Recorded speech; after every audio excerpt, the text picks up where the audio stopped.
T-minus 10, 9, 8. The clock is operating. We're underway. Tranquility Base here. Endeavor, go at throttle.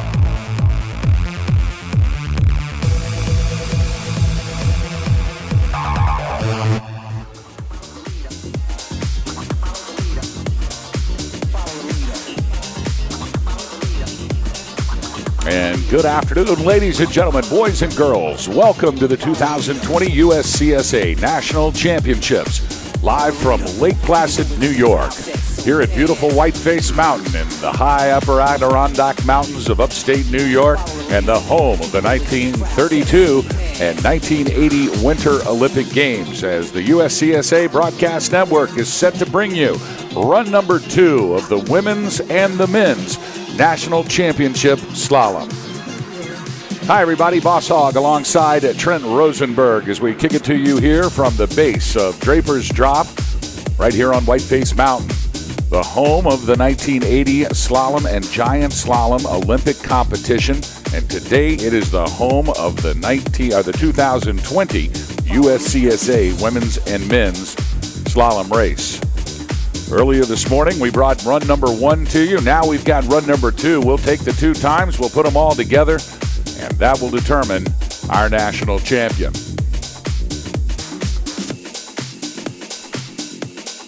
Today's broadcast is brought to you by Atomic and by Patagonia. Also by Swick Sport and by Saga Outerwear. Also by Snowfolio. Slider, we had quite a morning here as we have moved tomorrow's men's program here to today. So we're running a double program for all of those out in broadcast world. That means we bring the ladies and the men's both runs to you. Had over 200 starts here in run number 1 and just about 175 starts here for run number 2. As you can see, we have 2 tracks set. We'll run the ladies down one of the tracks and then the men down the other track. And here in about 2 hours, we're going to have 2 national champions in this event. And I'll tell you, after looking at the times from run number 1, this is anyone's race in both the girls and the guys' competitions here. Let's start with the girls, of course. 16 Picard laying down the fastest time for the ladies at 47.11. No surprise there after her commanding victory in the Giant Slalom.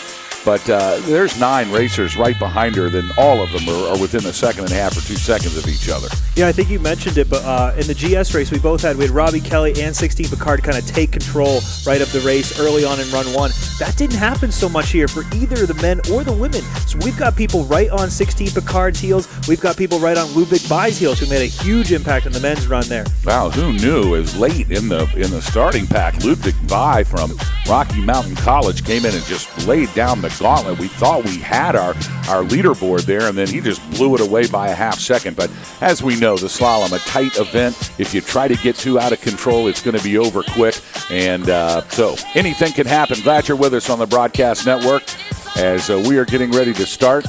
And it looks like our first racer is Madison McCarthy. And Madison is on course right now as she makes her way down the head wall. 16.96 in the intermediate split.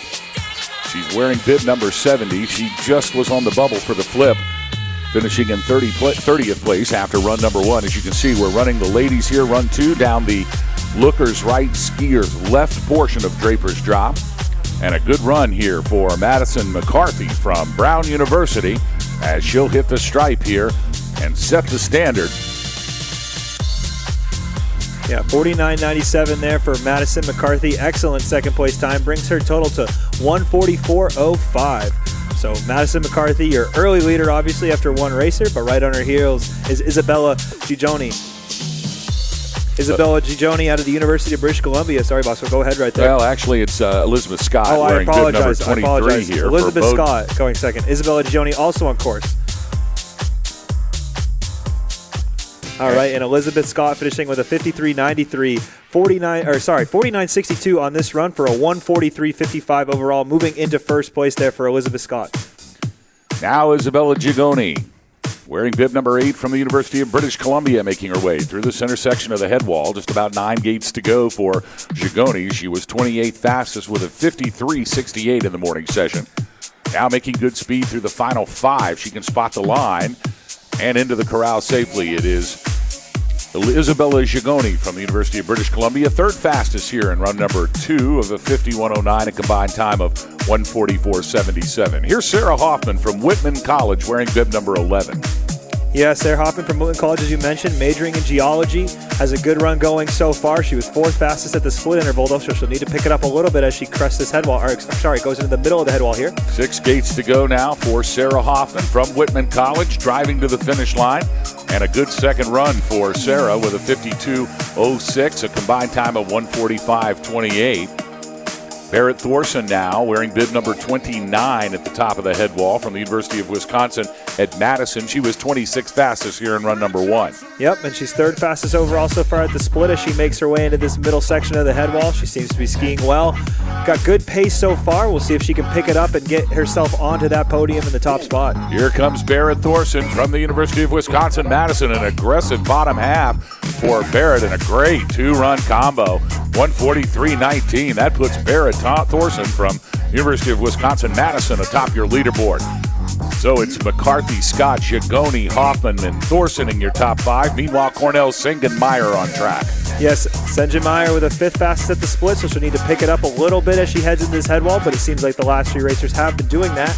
Good speed as she enters toward the finish line here, and she will come across with a good time. She lost a pole there with about 4 gates to go. It looks like the gate just ripped the pole right out of her hands, but still dancing no matter what, no though. doubt Good about for her. it. Great run from Senjin Meyer. Sheridan Westfall from St. Olaf and bib number 52 now high atop the head wall. She'll be followed by Lydia Kelleher. Yeah, Sheridan Westfall again a little bit slower in that middle section, but she seems to be picking it up well as she comes into this head wall here. She'll have to ski it clean if she wants to get herself into that top position. 8 gates to go for Sheridan Westfall. St. Olaf Speed Demon making her way into the corral with the 2nd fastest combined time of the day, 143.33. So a good 2-run combo for Sheridan Westfall from St. Olaf. The Husky from the University of Connecticut now with the fastest split time already today, Lydia Kelleher in bib number 35. She is flying down the head wall. She can spot the finish with 12 to 13 gates to go. She had the fastest split. Let's see if she can keep it going as she gets through the final flush into the last 2. And across the line, it's Lydia Kelleher, and Lydia Kelleher has taken the lead. It looked fast from the start. Slider, she was fast, 49.86, the 2nd fastest second run here, and a 142.22. She's your current leader. Yeah, excellent job there by Lydia. She really started strong, and she continued it the entire way. Margaret Beardsley now wearing bib 59 from Brown, 3rd fastest at the split shack. She was 22nd fastest after run number 1. And she's now navigating the final 5 gates, trying to knock Lydia Kelleher down a spot, and she did exactly that. The fastest second run of the day belongs to Margaret Beardsley from Brown with a total time of 141.51. She's your new leader. So it's Meyer, Westfall, Thorson, Kelleher, and Beardsley in your top 5. Yeah, but Alexandra Clark is right on her tail. The fastest split so far at the inner shack here with a 16.87. She's skiing fast as she comes into the finish line. The final 8 gates or so in front of her. She looks good up there. She's going to finish strong with a good combined time of 140.30, moving her into the top spot ahead of Maggie Beardsley. Wow. So good job by Alexandra Clark. Great combo by Alexandra. She's now your leader from St. Olaf. But the Husky from the University of Connecticut, Alexandra Marshall, she is flying through the top of the course, the fastest split time so far, as she makes her way down the head wall here at Draper's Drop at beautiful Whiteface Mountain in upstate New York. 51.56 was her first run time, good enough for 20th fastest. And now she piles it on and drives to the line with a 141.32, good enough for 2nd overall. So it's Thorson, Kelleher, Beardsley, Marshall, but Alexandra Clark from St. Olaf still your leader. Yeah, good job there by Alexandra Marshall to finish out strong. Lindsay Crowell now right on her tail. 9th fastest at the split stack, so she'll have to pick it up a little bit as she heads into this head wall, but she seems to be doing just that. Getting real technical here with these last few gates. Looks like she's on top of her game as she comes into the final 2 here. She'll cross the finish line with a strong time of 1:40.48, good enough for 2nd overall place. So she will knock Alexandra Marshall down one, but Alexandra Clark continues to remain out your leaderboard for now. Hobart Williams-Smith doing the job here today in run number 2 of this Ladies National Championship Slalom. Her teammate now, Caroline Gray, wearing bib number 40, making her way through the center section of Draper's Drop. Good form now, really looks easy for her, trying to keep that upper body pointed downhill, letting the hips and legs do all of the action, and a good run here for Caroline Gray as Caroline ties for 2nd place with Lindsay Crowell. Amazing. Hobart Williams-Smith, 2 racers back-to-back. Lindsay Crowell and Caroline Gray both have combined times of 1:40.48, tied for 2nd place. Can't make this stuff up. Alexandra Clark still in the lead. Meanwhile, here's Brown's Avery Valandry. Yeah, Avery Valandry skiing for coach. Alex Norton had the fastest split there at the top, so she's having a great run so far. She makes her way into the finish line. Let's see if it was enough. It is. She takes the lead at 1:39.06. A great 2-run combo for Brown University's Avery Valandry. She's your new leader. Then it's Clark, Crowell, Gray, and rounding out your top 5, Alexandra Marshall. Still the fastest 16 to come, including Elizabeth Bear from Babson. Yeah, Elizabeth Bear, 9th fastest at the split, so she'll need to make up some time as she heads into this head wall. She's had a good section, it seems, so far here. As she comes into these final 3 gates here, she's going to have to push it toward the finish to make this. And a good kind of combined time of 1:40.22 puts her in second. She got crazy in the bottom half of that. 1:40.22, a good combo here for Elizabeth Bear. Sarah Mangiacotti wearing bib number 30 from Babson, her teammate. 15th fastest in the morning session with a 50.69. Now making her way through the center section of the Draper's Drop head wall. 10 gates to go for Sarah Mangiacotti. Babson's Sarah Mangiacotti was flying number 1 through the split shack, and she's got a good run going here. And wow, what a smoking combined time. The fastest 2nd run time of the day, 48.04, 1:38.73. Your new leader from Babson, it's Sarah Mangiacotti. Great run there by Sarah. She kept that going the entire way. She had the fastest split, and she continued it through the out. Haley Lewis now from the University of California, Davis, wearing the 6 bib. Spotted 14th place fastest in run 1 with a 50.57. Now she can see the finish line. A small little 2 double gate flush there. No problems for Haley Lewis, and Haley Lewis laying it out at 1:41.99. That's good enough for 9th place so far. Still the fastest 13 to come, including Lauren Abdow. Lauren Abdow from Babson wearing bib number 3. Now she's on course and moving through the center part of the head wall. Yeah, she had a really good split at the shack, 3rd fastest overall. She looks great on this middle section of the head wall, skiing really in control but really quick at the same time. She makes her way through these final few gates, and she will hit the finish line with the 4th fastest time, 3rd overall here, as a 1:39.12 puts her on the podium. So good job there by Lauren to get herself in on the podium. Big shake up in the top 5. Alexandra Clark in 5th, Elizabeth Bear in 4th, Lauren Abdow in 3rd, Brown's Avery Valandry in 2nd, but still your leader. The speed demon from Babson, it's Sarah Mangiacotti. Now Sammy Rubin from Tufts wearing bib number 9, making her way towards the finish line. 8th fastest at the split shack. She was 12th quickest in run number 1. Here comes Sammy Rubin, and Rubin touches down in 49 flat, 1:39.42, good enough for 4th position. So it's Bear, Rubin, Abdow, Valandry, but still Mangiacotti holding on to the top of the leaderboard. But the 11th fastest skiers from run 1 still to come, including the demon Juliana Damberg wearing bib number 5 from Wisconsin-Madison. Yeah, Juliana Damberg had a little bit of a rough start, it seems, to the top. 9th fastest split, but she seems to be turning it on through this head wall. She's keeping good form as she comes down through this final section of the course. She can see the finish line in front of her. Juliana Damberg now drives through the final 3 gates, and she can spot the blue line and across. Oh, and it wasn't enough. She slowed down on that wall. What a tough break for Damberg. She had it going on, but had some trouble through the head wall. 1:41.9, good enough for 5th place. So Sarah Mangiacotti from Babson still hanging on to the lead here in run number 2 in the combined times. Vivi Hamlin wants to shake it all up from Sierra Nevada University, wearing bib number 78, 10th fastest in the morning sesh. Yeah, and a really good split at the shack. Second overall for her. Let's see if she can continue that speed as she comes through the final gates here at the head wall. She's going to reach for that finish line, and there it is, a 1:38.89, puts her comfortably into second place for Vivi Hamlin. Oh, a shake-up here, but Sarah Mangiacotti laying down the gauntlet here early in run number 2 with the fastest run time, 48.04. Ashley Winberg now from the College of St. Scholastica, wearing bib number 25. Yeah. She is next on course, and I don't see her over the head wall, and I think that might be the end of the day. Yeah, it seems like she's skiing off there. Oh, what a shame. Oh, Ashley Winberg had a great run going and a super first run. Had a chance at a top 10 here, and that's going to be the end of the day. So tough break for Winberg. Here's Tia Nurminen from Sierra Nevada, wearing bib 51, 8th fastest after the morning session, as she flies through the center part now, spotting the finish with 8 gates to go. Here's Tia Nurminen. Nurminen driving to the line, and Nurminen taking over the lead with the fastest second run time of the day, 47.44, a 136.62 combined. Then that slides Tia Nurminen from Sierra Nevada University into the lead. Your top 5, Adval, Delandre, Hamlin, Mangiacotti, and now Tia Nurminen, your leader. But here comes Castleton's Leah Unis wearing bid 37. Yeah, Leah Nunes, good split at the split shack. Third overall so far. She's making her way toward the finish, and she will cross the line. 47.06. First out of the second run here. A 136.22 combined puts her into first place as well. Leah Nunes takes over the top spot from Tia Nurminen. Wow, what a speed run from Castleton's Leah Unis. 136.22, now the time to beat, but here comes Brown's Alexa Danis. Danis, 6th fastest after run number 1. She was 8th fastest in the split shack. She's going to need to pour it on here in the final 5 gates as Alexis Danis from Brown University hits the line in a 136.71. That'll slide Mangiacotti down to 4th. So now your top 3, it's Iones, Nurminen, and Danis in those top 3 positions, but still the fastest 5 to come, including the speed demon from Castleton, Kylie Mackey, wearing bib number 65. Mackey is on course now as they wait for her to come across the head wall.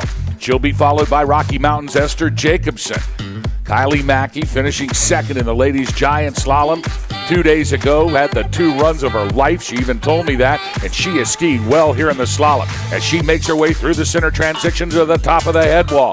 15 gates to go for Mackey. Yeah, Mackey had a great split at the split shack, 5th overall, but she's going to need to turn it on just a little as she comes in. Looks like she might have gotten a little late on that red gate at the top, but she's doing well. Kylie Mackey in her final collegiate ski race of her career. This is it as she drives to the final 3 gates and across the line. Kylie Mackey with a 136.87, good enough for 4th fastest here in this combined competition. What a great ski race for Kylie Mackey, a great 2020 championships, and an incredible collegiate ski career for this young lady. We're going to see great things from Kylie Mackey.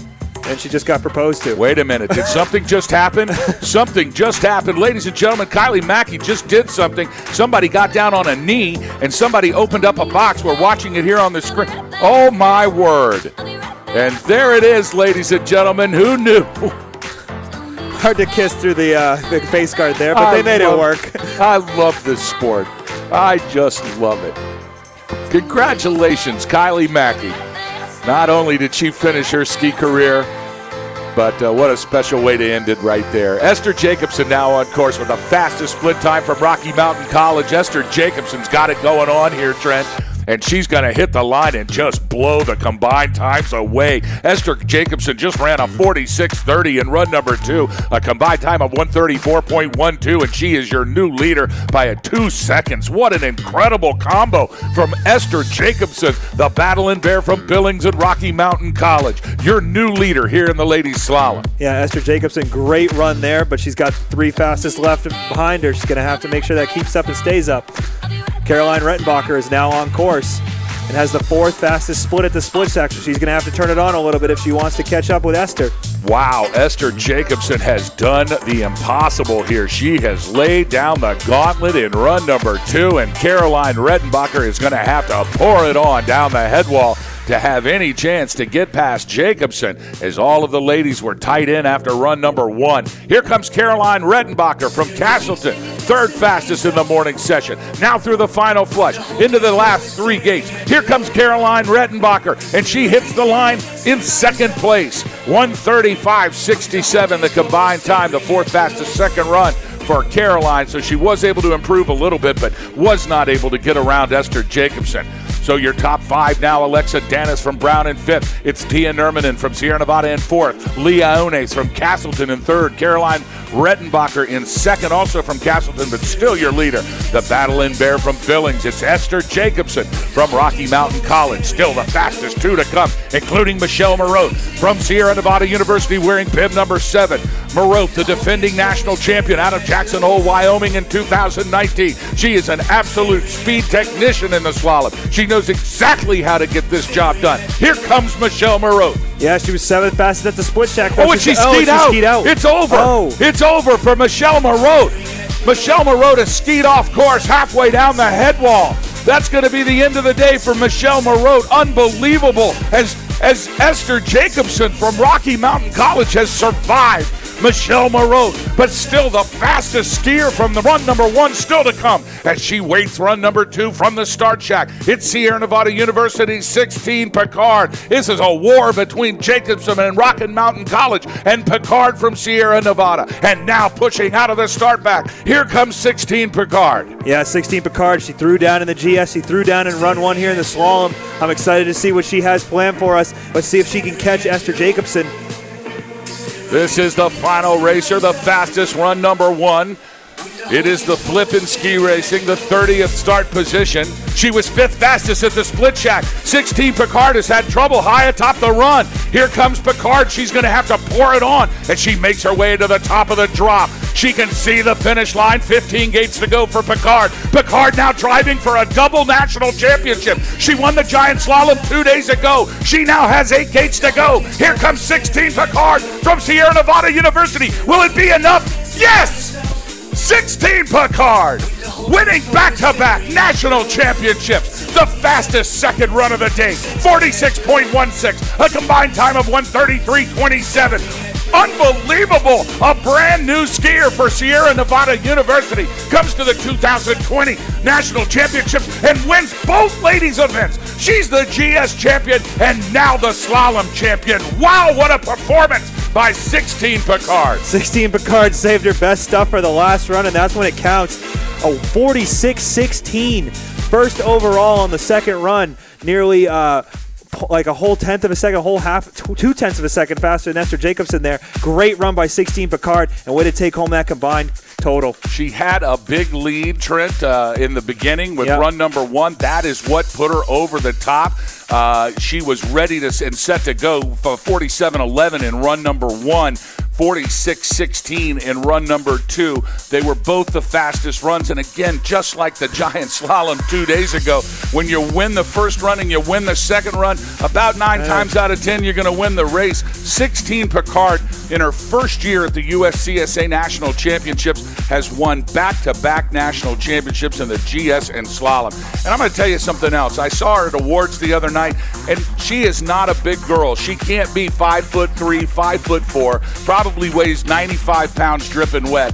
And just when you thought you had to be big and strong and muscular and tall and all the things that they tell you got to be when you want to be a great ski racer, 16 Picard is absolutely the antithesis of all of that. And she's going to walk away from Lake Placid with 2 national championships in her hand. Yeah, 16 Picard, I mean, you can't say enough about her. She just had an amazing 2 days here, or 3 days here, but 2 races here at Lake Placid, and she's earned both of these national championships that she's won. There she is, ladies and gentlemen, taking off her bib number 41. And definitely the day belongs to 16 Picard, the Eagle flying high out of Incline Village, Nevada. And she is your 2020 Ladies Slalom National Champion. Congratulations, the day belongs to the Eagles. And 16 Picard as she goes back-to-back here at Whiteface Mountain in beautiful Lake Placid. What a great race it was. Absolutely, boss. Edge of your seat entertainment the whole time. People vying for those top 3 spots. Can't ask for anything more. Big crowd now has gathered around the finish corral of this championship slalom course. Chris Ader setting the course today here in run number 1 for the ladies slalom. Chris, of course, coaching along with Dale Solichuk for Castleton. What an amazing program they've been able to put together there at Castleton, both the girls and the guys divisions. But today it was all about Incline Village, Nevada. 16 Picard in her first year at Sierra Nevada University has been the class of the field here, showing everybody how to get it done. And what a championship it's been. Congratulations. Let's go over your top podium here in third place for the ladies slalom. From Castleton University, it's Caroline Rettenbacher. Finishing in second place from Rocky Mountain College, it is Esther Jacobson. And your winner, 16 Picard from Sierra Nevada. But let's take a look at the team standings. Slider, this might be a big, big day for Castleton University as they are holding on to the third place, the fourth place, and the seventh place times, whereas Sierra Nevada only has the first place and the fifth place time, and Rocky Mountain College has the second place, and that's all they've got. This could be a huge team national championship for Castleton University. We're going to have to add the times up because that's how we calculate it. Looks like Sierra Nevada has 15 total points, whereas Castleton at the moment, they've got 7 and then another 7, 14. So 14 to 15 if these unofficial results hold up. That is true, although the way that we calculate that is we take the combined times from all three racers. We add those combined times together, and that's how we determine that. So we're going to have to add those up, but I'll tell you, it is going to be looking pretty good for Chris Ader and Dale Solichuk in Castleton as the ladies have gotten the job done here. Meanwhile, back to live action now. Coming across the stripe, it was Mallory Miller from Sierra Nevada University in bib 95, and she was followed by Sky Senega from St. Olaf in bib 91. 1:45.96 is a combined time for Senega. Now Acadia Johansson-Gourdet from Whitman College wearing bib number 42 on course. Yeah, Acadia Johansson-Gourdet studying politics there for Whitman College for the coach Dylan Mathias. Hometown of Sunday River. She's a Gould alumni as well, so good job, Acadia. And she'll finish here with a good time of 54.58 for a combined time of 1:49.48 for Acadia. Also on course now, Carly Fisher from Hobart Williams Smith, and Pippa Hodgkins is on the course as well for Tufts University. Carly Fisher now coming through the first interval with a good time. She'll come down toward the finish now. She'll come through these last two gates, and she'll cross the finish with an outstanding time of 52.89 for a 1:47.80 combined, 31st place overall there for Carly Fisher. Pippa Hodgkins right behind her with Camelia Gokowski also on course. UConn's Jillian Sherpa is now in the start gate. Tufts Pippa Hodgkins wearing bib 31. She had a good first run, 54.99. It was good enough for 35th place. As she makes her way into the final flush, now into the last three. And a great two-run combo for Pippa Hodgkins from Tufts. Great to see the Tufts ladies out here in Alpine this year at the National Championships. 1:48.93, good enough for 32nd place. Hobart Williams Smith's Camelia Gokowski now, 36th fastest in the morning sesh. Now she is cruising through the center section here on the final head wall, and she'll be followed by Jillian Sherpa. Punching the gates out of the way is Camilla Goklowski from Hobart Williams Smith. Of course, all the Hobart Williams Smith lady racers now in their new speed suits, but they're still rocking the Jean-Claude Quillet Bolle sunglasses purchased by an old ski coach 25 years ago in an excess remanded furniture sale at Martin's. Jillian Sherpa from the University of Connecticut wearing bib number 103. She'll be followed by Julia Martin from Babson. Meanwhile, Jillian's got a good second run going here, and she hits the line in a 1:49.26. Good enough for 34th place. Babson's Julia Martin, University of Nevada Reno's Rachel Meyer, and UConn's Dolores White, your next three to come. Yeah, good run there by Jillian Sherpa, as you mentioned. She was a veteran here. She came in 34th last year as well, so she knows how to get this done. Like you said, Julia Martin now on course with the 30th fastest split there at the interval, so a good run for her as she comes in toward the finish. She'll reach for the gate and come across with a 51.79, good enough for a 147.53 total, putting her into 31st position overall. So good run there by Julia Martin out of Boston College. No doubt. Rachel Meyer from Nevada Reno now on course, wearing bib number 18. I think this is the largest ladies team that Nevada Reno has brought to nationals in some time. It's great to see them back here. And she is skiing well here in run number 2. Spotting the finish line. Just a tough little flush here at the end and the final 3 gates. No problem for Meyer. And she'll hit the stripe in 153.40. So a good combo for Nevada's Rachel Meyer wearing bib number 18. Waving to the crowd, all the family out there in Nevada taking a break from the slot machine so they can watch the kids ski race. Dolores White from the University of Connecticut now on course. Yeah, Dolores White looked like she got held up a little bit there at the head wall, but she's recovered well, and she's going to come through the finish line with a solid combined time of 150.11. So good time there for Dolores White out of Yukon. Behind her is Marika Dana and Sydney Murner. And then in the start gate, Elise Michaels, for Cornell. Marika Dana now, Wisconsin-Madison's Demon, the speed queen, wearing bib number 66. She was 41st fastest after run number 1, 56.86. But a good second run here for Marika, and she'll hit the stripe at 149.98. That's good enough for 37th position. Sydney Murner, as you said, slider from Yukon, wearing bib 54 now on course, and she's tearing the middle of this track right up. Yeah, she had a really good split there at the interval shack, and she's continued that speed down through the head wall here. She only has about 8 gates left before she'll hit the finish line here, and a good run there for Sydney Murner. Murner now across the stripe and successfully a 2-run combo with a good finishing time, 152.31. So a good national championship slalom combo for Sydney Murner from the University of Connecticut. Always great to see the Huskies having fun here at the USCSA National Championships. Elise Michael wearing bib number 44. Elise skiing for Cornell, now on course with 4 gates to go as she navigates her way into the finish corral, and across the stripe it's Michaels with a 151.10. Wearing bib number 44, saying hi to everybody. Throws in the dab at the end, too. Gotta do the dab, yeah, there's no doubt about it. Yeah, she's bringing it back. Anastasia Kiku on course with Audrey Piscaldo following her. Miranda Davenport out of Cornell also at the start gate there. Anastasia out of University of British Columbia skiing for Coach Michelle Warner, a major in commerce, as she makes her way down this final stretch of gates here. Anastasia Kiku now across in 151.82, good enough for 40th fastest. Up next, it's the University of Washington's Audrey Piscadlo.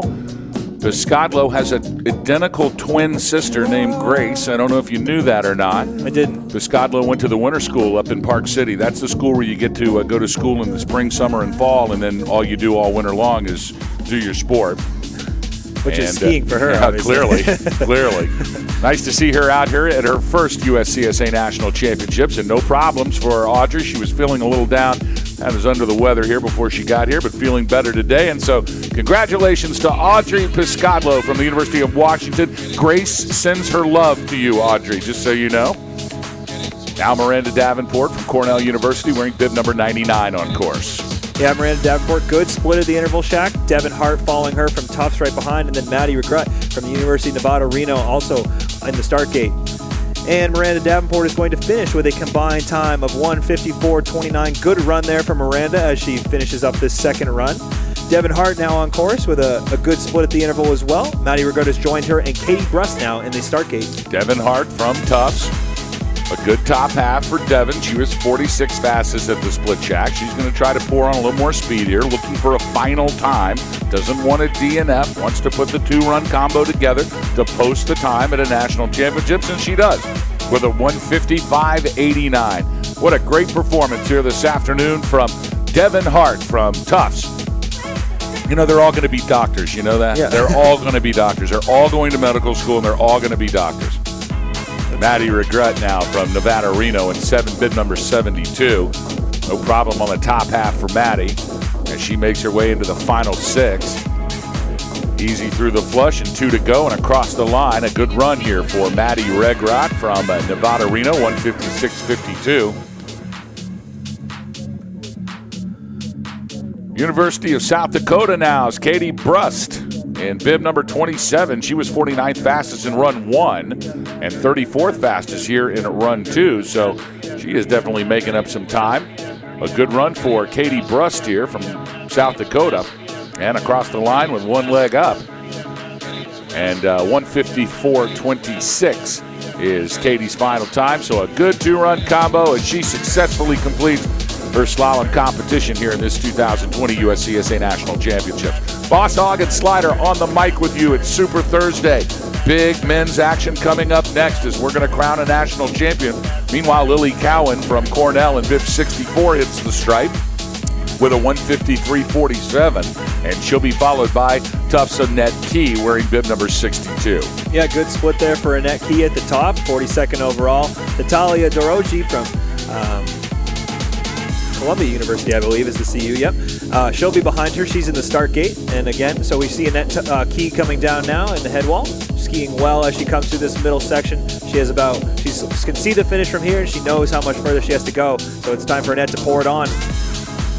Here comes Annette Key. 5 gates to go now into the final stretch and hits the line with a 1:55.23, good enough for 46th position. So a good split for Annette Key, as she will be happy with her performance here in the ladies slalom. Looks like she's having some. Oh wait, now she's changing the goggles out. Now we're going to see what she's doing. The goggles are not cooperating, but the hugs from her family and friends certainly are. So great to see Tufts so happy and back here at the USCSA National Championships.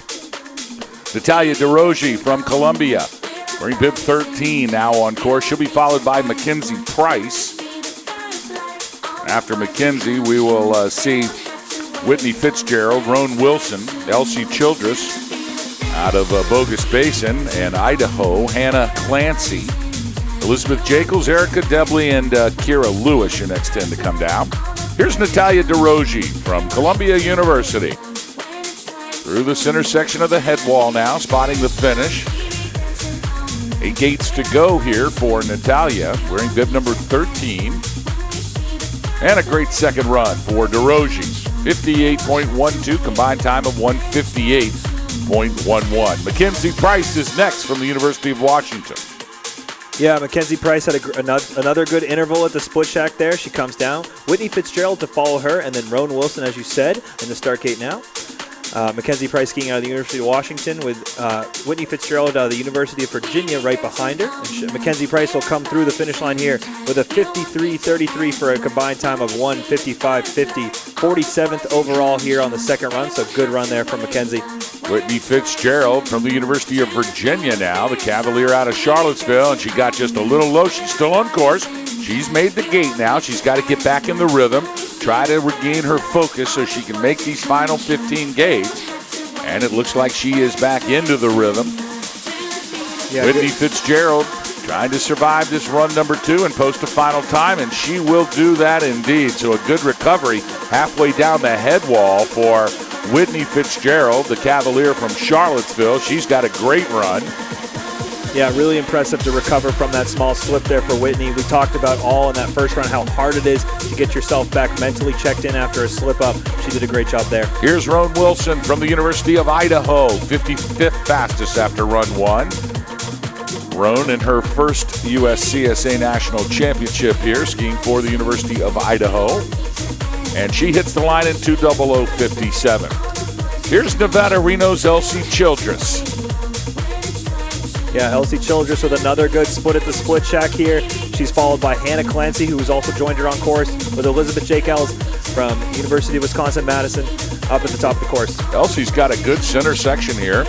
She'll be aggressive, finishing strong into the final 6 gates. She is pulling out the Icky La Boomba move as we speak, and she's going to do the cheer once she comes to a stop here in the bottom of the finish corral. Icky La Picky Wicky, Awful La Doffle Waffle, Ukatia. Good run for Elsie Childress here from Nevada Reno. 1:58.66 combined time, and a great 2-run combo as she will post up here for her second USCSA National Championship. Last year, unfortunately, she was injured early in the competition, but back at full strength today. Hannah Clancy now from Rocky Mountain College across the line in 157.36. The battling Bears here with a Esther Jacobson in the second place slot, but as far as the top 10's concerned, that's all they've got. And Castleton is looking real strong in this ladies team competition. Yeah, and Castleton, Sierra Nevada University, and St. Olaf actually were our top 3 from last year, so it's holding up kind of true to the same. St. Olaf obviously a little bit tougher there. And a good run here for Elizabeth Jacobs from the University of Wisconsin-Madison, 158.43. She is in the canary yellow speed suit. I like that one. Erica Debley from Cornell wearing bib 83. Here she comes flying down the head wall. She'll be followed by Washington's Kira Lewis. Yep, and with Erica Debley finishing here, we have just about 20 more racers to go in this women's second run here. With 79 competitors overall. 156.72 for Erica Debley. Cornell's brought the team here this year, always sporting a good team out of Cornell. The Redmen always bring the heat, both the ladies and the men's division. Nice to see them back here at this 42nd annual edition of National Championships for the United States Collegiate Ski and Snowboard Association. Boss Hogg and Slider on the mic all day here from the Alpine Shack at the base of Draper's Drop, beautiful Whiteface Mountain in Lake Placid, New York. Here's Kira Lewis from the University of Washington. Yeah, you can absolutely emphasize that all-day feature. We've been here since early this morning, but good run there for Kira Lewis. 2:03.33 for Kira Lewis, puts her comfortably in 58th place overall. Heather Graham now on course from the United States Military Academy with Mallory Pedosin from UCLA right behind her. Olivia Anderson from Whitman College in the start gate. And a good split there for Heather Graham as she comes down the head wall here. She's going to make her way into these final 8 gates with a strong performance so far. It looks like the Military Academy's got a bed for her to sleep in. As soon as she gets done, she's going to rest in the camouflage sack. She's seeing it. She spotted the camouflage sack. Wait, did she actually? Are you sure she saw it? Because I didn't see it. I saw the camouflage sack. You there it is right there. Look at it. It's right in front of you. No, I can't see it. Oh, you can't see it? It's camouflage. Oh, that's right. I have no idea. That's exactly why you can't see it. West Point Cadet, Heather Graham in a good 2-run combo here. Nice to see her perform well in this ladies slalom. Mallory Pedosin from UCLA now, wearing bib number 28. She'll be followed by Olivia Anderson from Whitman. Erica Jensen from Syracuse now dropping in. And here at the finish line, it is Mallory Pedosin from UCLA. A good 2-run combo for her as well, wearing bib number 28. Here's Olivia Anderson from Whitman College. This is Olivia's first, I believe her first USCSA National Championship. Great to see her do so well in run number 1, 62nd fastest after the morning session. And now pouring it on here into the final 4 gates. A great run for Olivia Anderson from Whitman College. 2:05.96, 61st fastest. And she has also strung together 2 great runs here in this national championship for the ladies. Erica Jensen now from Syracuse on course. Had a really good split at the split check. She was in the top 10 last year. I think she got caught up in run 1, but 11th fastest overall as she comes through this finish crawl. She's going to finish with a 1:55.46 and move herself up quite a few places. Remember, if you haven't checked out Erica's Empire on YouTube, please do so. And Erica, I expect a royalties check when that 52 to 52,000 viewers comes, all right? How many hits does she have? I think we've already checked. I mean, between me and ADOT watching her videos like 7,000 times last night, she's got quite a few more than she did when we started. She did. But you know what? That's the way to grow your channel, is just put it on one of these bio sheets and let like idiots like ADOT and I look for it. And announcers talk about it, no doubt about it. Yeah, Mary Cia Moscow now on course, and she's coming through these final few gates, and she's going to grab the finish line with a total time of 2:09.25, 63rd overall there for Mary Cia Moscow.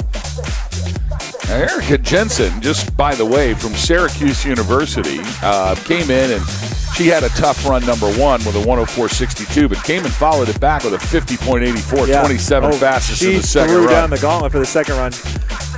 Excellent job there by Erica. Maya Handija now on course with Ingrid Fossline following her. Paloma Green in the start gate there. Maya Handija comes across the finish line now with a combined time 2:11.84, 64th overall there for Maya. Ingrid Fossline with a good split time at the split check. She's throwing it on too. 31st overall as she comes into these final few gates here at the head wall. She's crested that middle section and she's continuing on strong. Looks like she's on top of her game. She's going to need to pick it up a little if she wants to pick up a few more places. Again, Paloma Green has now entered the course and Emma Harrison at the start gate. But Ingrid Fossline is going to finish with a 54.27 for a combined time of 2:01.99. Her and Erica Jensen really making up some ground here in the second run. They had some trouble on that first run, obviously, but they didn't let it deter them. Great recoveries from both of those ladies. Meanwhile, British Columbia's Paloma Green wearing bib 104. Now she's making her way through the center section of Draper's Drop, the big head wall. She is using the newly discovered punching technique on every other gate. No, now she's into every gate.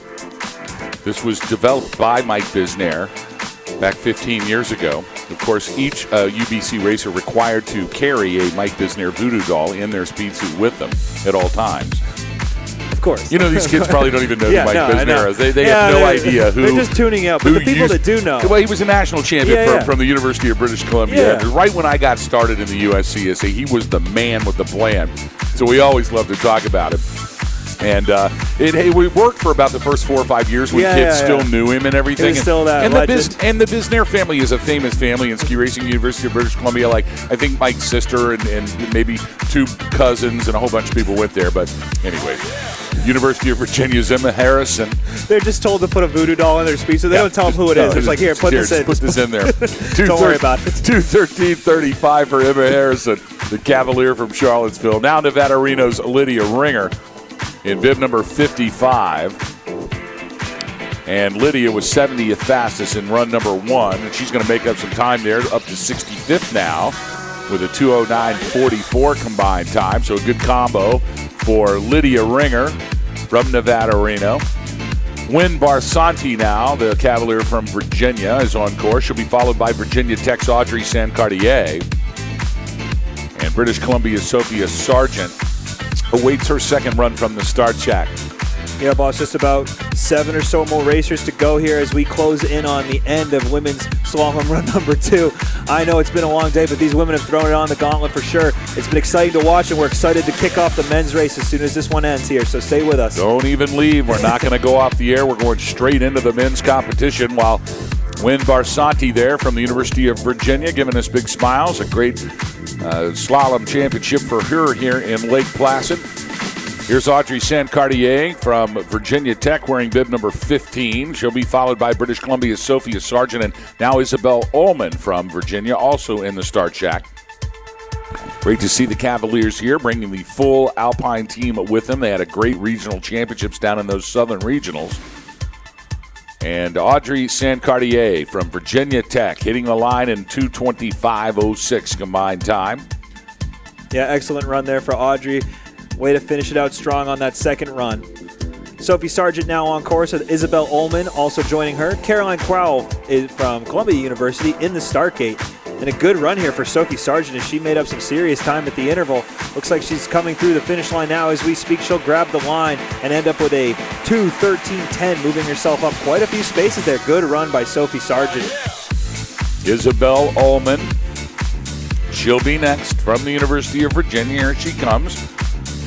Safely through the transition onto the head wall. They call it the top of the drop. Same run used for the Olympic slalom back in 1980. Yeah, and you can still see some of the remnants of that 1980 Indeed, Olympics, you can. Especially this nice timing board right in front of us. Yes, it has become the home of many rodents and varmints up there. Although I've got some news on that, and I want to talk about it because something good might happen with that. Great. Isabel Ullman from Virginia now safely across the line in a 2:24.63. So the word is that they are going to replace the scoreboard here at the finish line from the 1980s Olympics, and it's clearly been here since 1980.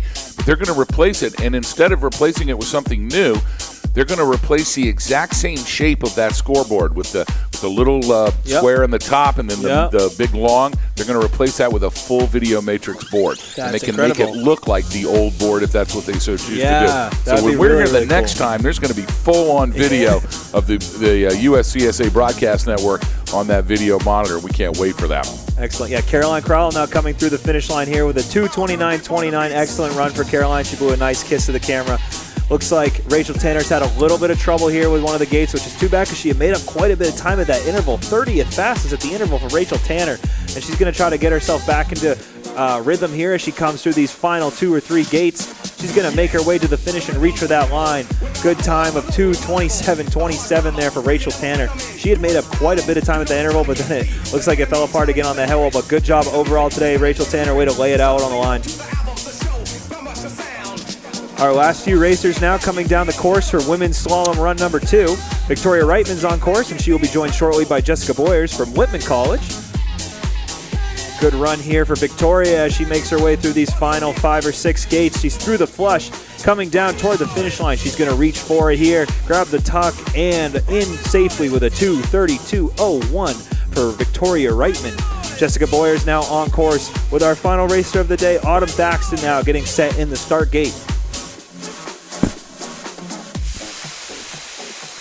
All right, we should have Jessica Boyers on screen shortly coming into our view from the head wall. How about this second run? Only 2 people dropped out in run number 2 of the national championship slalom event.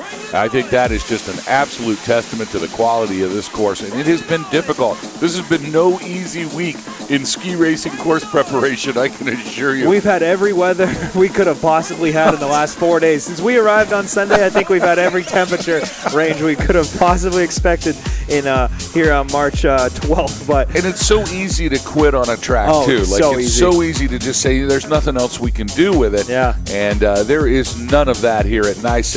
Johnny Norton and the crew here on the Whiteface Mountain are just unbelievable.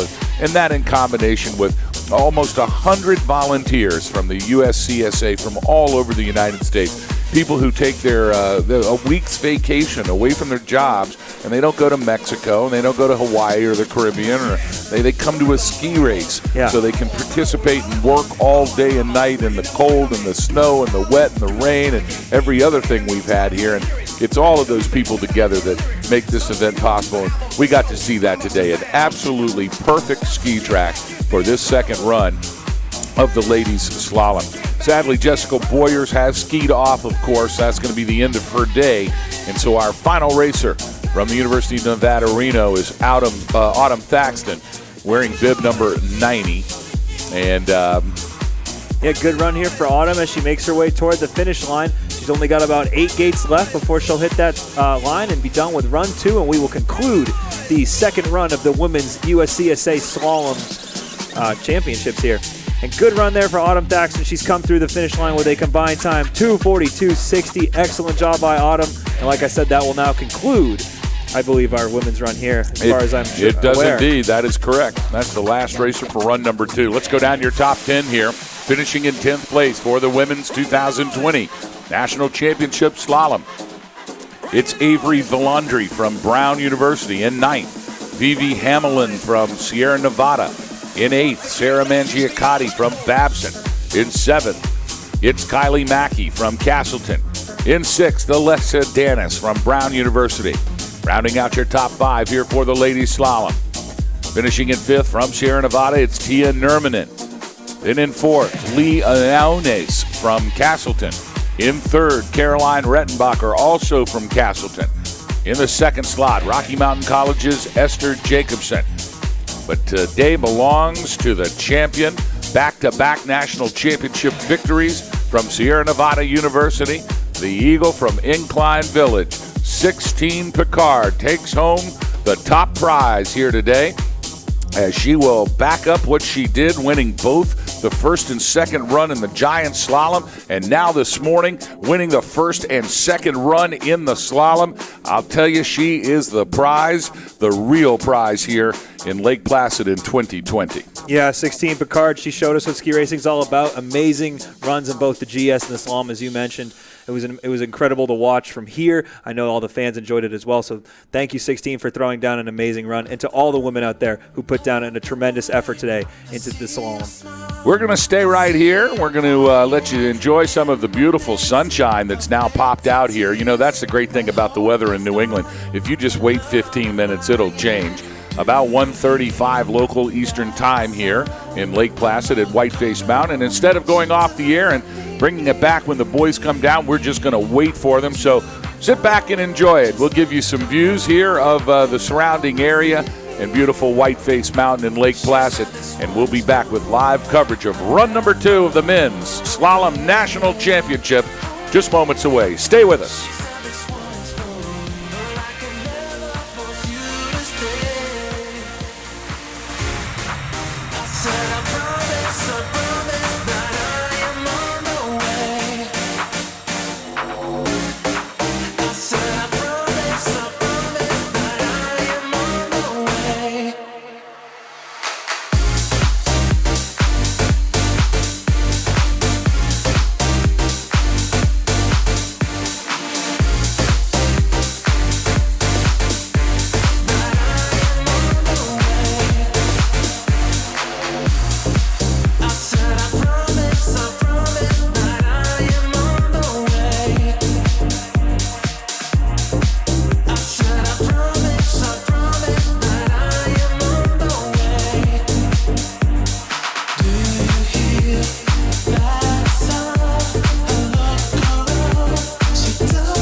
welcome back, ladies and gentlemen, boys and girls, as we are set now for run number 2 of the men's national championship slalom race. Just finished up the ladies division, a quick reset here, and the boys are ready to get it on as we will bring you gavel-to-gavel coverage of run number 2 of the men's slalom. Now on course, wearing bib number 52 from the College of Idaho, it is Trevor Trimble. Trimble, 30th fastest after the first run here earlier this morning at Whiteface. The sun is out and shining now. Blue skies above us, and Trimble rocking his way down this extremely difficult set in run number 2. Jerry Wolf, of course, coach of Rocky Mountain College, setting today's men's second run course, and a good run here for Trevor Trimble, the Yote from Caldwell, Idaho. He'll lay it down at 1:35.47. Meanwhile, Cole Sherjan from Lehigh University, making his way now through the center section. A wide set in the middle section, as you can see, as they come down the steepest part of the head wall slider, and then it really narrows out with this little 2-gate flush here at the end. This is a nasty set from Jerry Wolf. There's no doubt about that. It was a lot easier here in the beginning as Joe Hardy set the first course. And an athlete just gave himself a little confetti snow celebration at the bottom. If you survive this thing, you should get a confetti celebration, no doubt about it. A great run for Cole Sherjan. Here comes Simon Spear from the University of Maine, Farmington. Yeah, a little bit of trouble there at the top, though, boss. Looks like he came in a little hot off that red gate and couldn't quite make it. He's coming back down through the head wall now. He's regained his form a little bit, but we'll see how much that slip cost him at the top there. Simon Spear now across the line with the third fastest combined time, 1:38.69. It did cost him that time. He could have definitely been in the lead after that. He had the first split at the interval shack, too, so had a really good run going. Unfortunate there for Simon, absolutely. Here comes Zachary Leeds from Colgate, wearing bib number 8, fourth fastest at the split shack now. He'll be looking to get inside and try to take over from Trevor Trimble, and Zachary Leeds posts the second fastest combined time, 1:37.11 for Leeds. So it's Cole Sherjan in third, Zachary Leeds in second, but still your leader, Trevor Trimble. John Klindick now from Castleton, wearing bib number 100. Yeah, and he had a really good run going. He's the first fastest at the interval shack. Safely through that flush there. Here he comes into the finish line. He's going to grab the tuck and come away with a 1:33.60. First overall there for Jan Klindick. Excellent run there. He's got a couple seconds now ahead of him and Trevor Trimble for that number 1 overall spot. Klindick just ripped it up there at 48.24 for the second run. That's going to be one that's competitive. Aiden Riley now for the Husky from UConn at bib 65. No problems through the center section here. Here's the tight little flush here as the legs are really smoked here at the bottom of the run. But no problems for the man of strength himself. That's Aiden Riley. And Aiden Riley with a 1:34.89. That's good enough for second overall here, right behind Jan Klindick. Klindick definitely put it down right there in the second run, no doubt. Here's Mateo Gonzalez de las Arras from the College of Idaho. Yeah, and he had a little bit of a trouble up at the top. It looks like fifth fastest at the split shack, but he's poured it on here at the bottom. Let's see if he can finish out this run strong enough to get himself into that top 3 here. And he will do it with a 1:35.10, good enough for third overall there for Mateo Gonzalez de la Arras. Excellent run there from bib number 9. Next up, Parker Smith now from St. Olaf, wearing bib 50, 23rd fastest after the first run. No problems through the top section now, past the center of the head wall, into a tight run. Now it starts to straighten out as he makes his way through the final flush. 4 gates to go. Here's Parker Smith, and Smith takes the lead with a 1:31.11 and the fastest second run of the day. You could see Smith was flying down the head wall in a 48.02, and that's going to put him atop the leaderboard. So it's Riley, Klindick, and Smith in your top 3 slots. Still the fastest 22 to go, including Luka Gobek with the fastest split time at the intermediate shack. Yeah, excellent job there by Luka Gobek in the top section. Let's see if he can continue it through this bottom. He's through the flush safely. Going through these last 2 gates, he's going to reach for the finish line, and he will do it. He will take the top spot away from Parker Smith. A 1:31.77 there for Luka Gobek. Excellent run. Puts himself almost, at least a second ahead there of Parker Smith there for that top spot. Big run. Most importantly, the fastest second run of the day by a ton, 46.76. Luka Gobek is a big dog. and he is skiing injured. He hurt himself yesterday in the giant slalom, bruised his ribs up, and he got it done, found a way. Mikkel Resnick now from Northeastern University got in the back seat high on the head wall, was able to recover. It's hard to steer from the back seat in a slalom race, and Mikkel Resnick has got it back together, and he hits the line in 1:33.78. That's good enough for fourth. So your top five, it's Riley, Resnick, Klindick, Smith, but still Luka Gobek from Sierra Nevada University in the lead. Yeah, good run there by Michael Resnick. I was told to say he's stoked on sync for this one, so good job there, Michael. Dimitri Maxim now on course from Stanford, 7th overall, and he goes down hard. Looks up like he might hike. Looks like he's going to give it a try here, maybe, as he comes up toward that red gate. It looks like it was just that one that he missed. So, yeah, he's going to go around it, clear that gate, and now continue on. It's too bad, too. He had the 8th fastest split there at the split check, so all he needed to do is pour it on in this bottom section. Looks like he was giving it his all and just couldn't quite hold up on that one. 8 gates to go for Dimitri Maxim from Stanford now as he drives towards the finish line, sees the stripe and hits it. And he'll finish with a low time, but he was able to finish nonetheless. Spinning it around, he knows. Congratulations to Dimitri Maxim. What a great ski race here in the slalom, a 2-run combo for Stanford's Maxim. Now it's Carl Domberg from St. Olaf.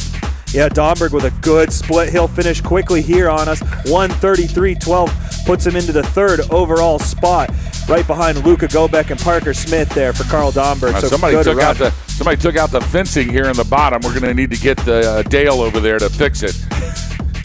The Siamese twins, known as Dale, will be in the repair mode here momentarily. Yeah, and Cameron Heald now back to live action. 2nd fastest split out of the shack. He's got 8 gates to go here. He comes into the finish line, and he'll reach for that finish line with a good second time of 47.54 for a combined time of 1:31.78. Comfortably in 2nd place there for Cameron Heald. Great run from out of Castleton there. So a shake-up here in the top 5. Jan Klindick now in the 5th slot from Castleton. Carl Domberg from St. Olaf in 4th. His teammate Parker Smith in 3rd. Castleton's Cam Heald in 2nd, but still your leader. It's the Eagle from Sierra Nevada, Luka Gobek. Here's Griffin Sarachek from Cornell, 17th fastest in the morning set. 3 gates to go for Sarachek, and Sarachek hits a stripe at 1:33.75 combined time. That's good enough for 6th place for Griffin. Yeah, it looked like his ski might have got held up a little there at the top section, boss. It slowed him up just a bit, and he wasn't able to recover from it. Alexander Harris now on course from St. Olaf, 4th fastest at the split shack. He was 16th fastest after run number 1 with a 43.98. He's going to want to pour it on here as he hits the final 9 gates into the flush. He can see the line, and good speed here at the bottom for Alexander Harris as he'll take over the 3rd overall position with a 1:32.45. So Domberg, Smith, Harris, Heald, but still Gobek your leader. Yeah, and now on course, Diego Villadams, skiing out of Columbia University, had the 5th fastest time at the split.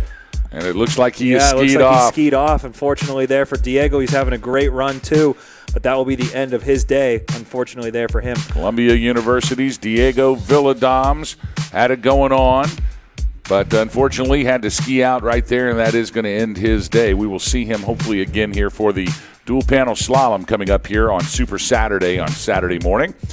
Here is Oscar Dahlman from Rocky Mountain College wearing bib 88. He was 14th fastest after run number 1, but 3rd fastest here in the split shack. So he's got a good run going. Let's see if he can keep the speed up as he makes his way through the final 7.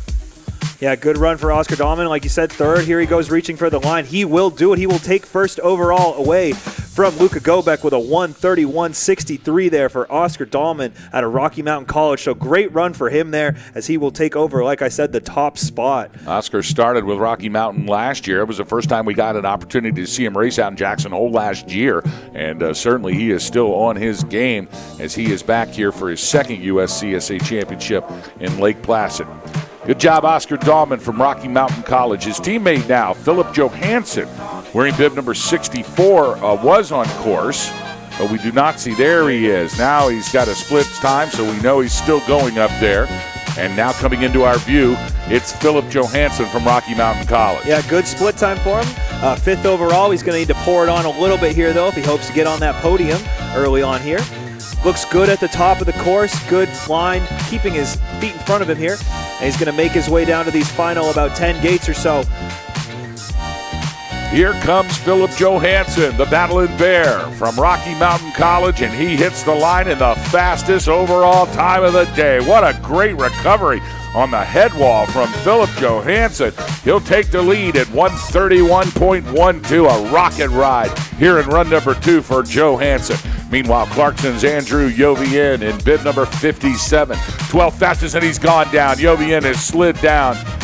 He's got to just make the red gate. He made the blue gate. Now he's just got to get around the red one. He's going to step for it, and he's going to back up around it, and now he's made it.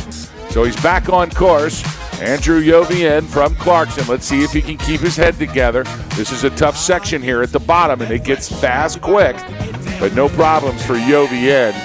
Jovien, a master at the slalom, just had a tough turn right there in the middle of the head wall. Tough break for Jovien. He'll finish with a 144.67. Now the 11th fastest skier in run number 1 is Vidar Whitting.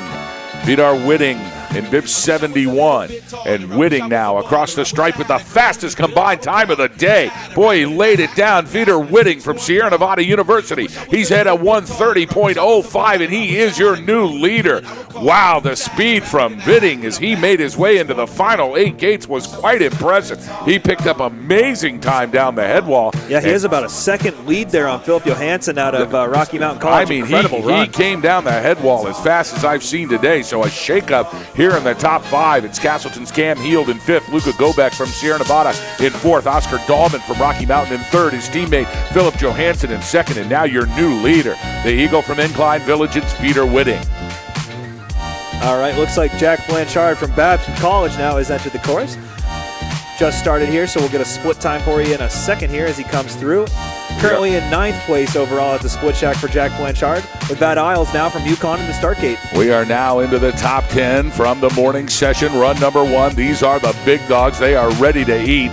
Blanchard slow at the top half, only 9th fastest. He's going to have to make up some speed here on the head wall, and it is hard to do. You've got to remain in control or things can get crazy fast, but not for Jack Blanchard. He is the man with the plan, and he is pouring it on here with 5 gates to go. Here comes Jack Blanchard from Babson, and he almost takes the lead. 2nd fastest, 131.01 for Jack Blanchard from Babson. He's got to be happy with that recovery. Meanwhile, the speed demon from the University of Connecticut, the Husky Vlad Elias, no foreigner to USCSA National Championship Racing. He's been here for 4 years, wearing bib number 37, 9th fastest after the morning session.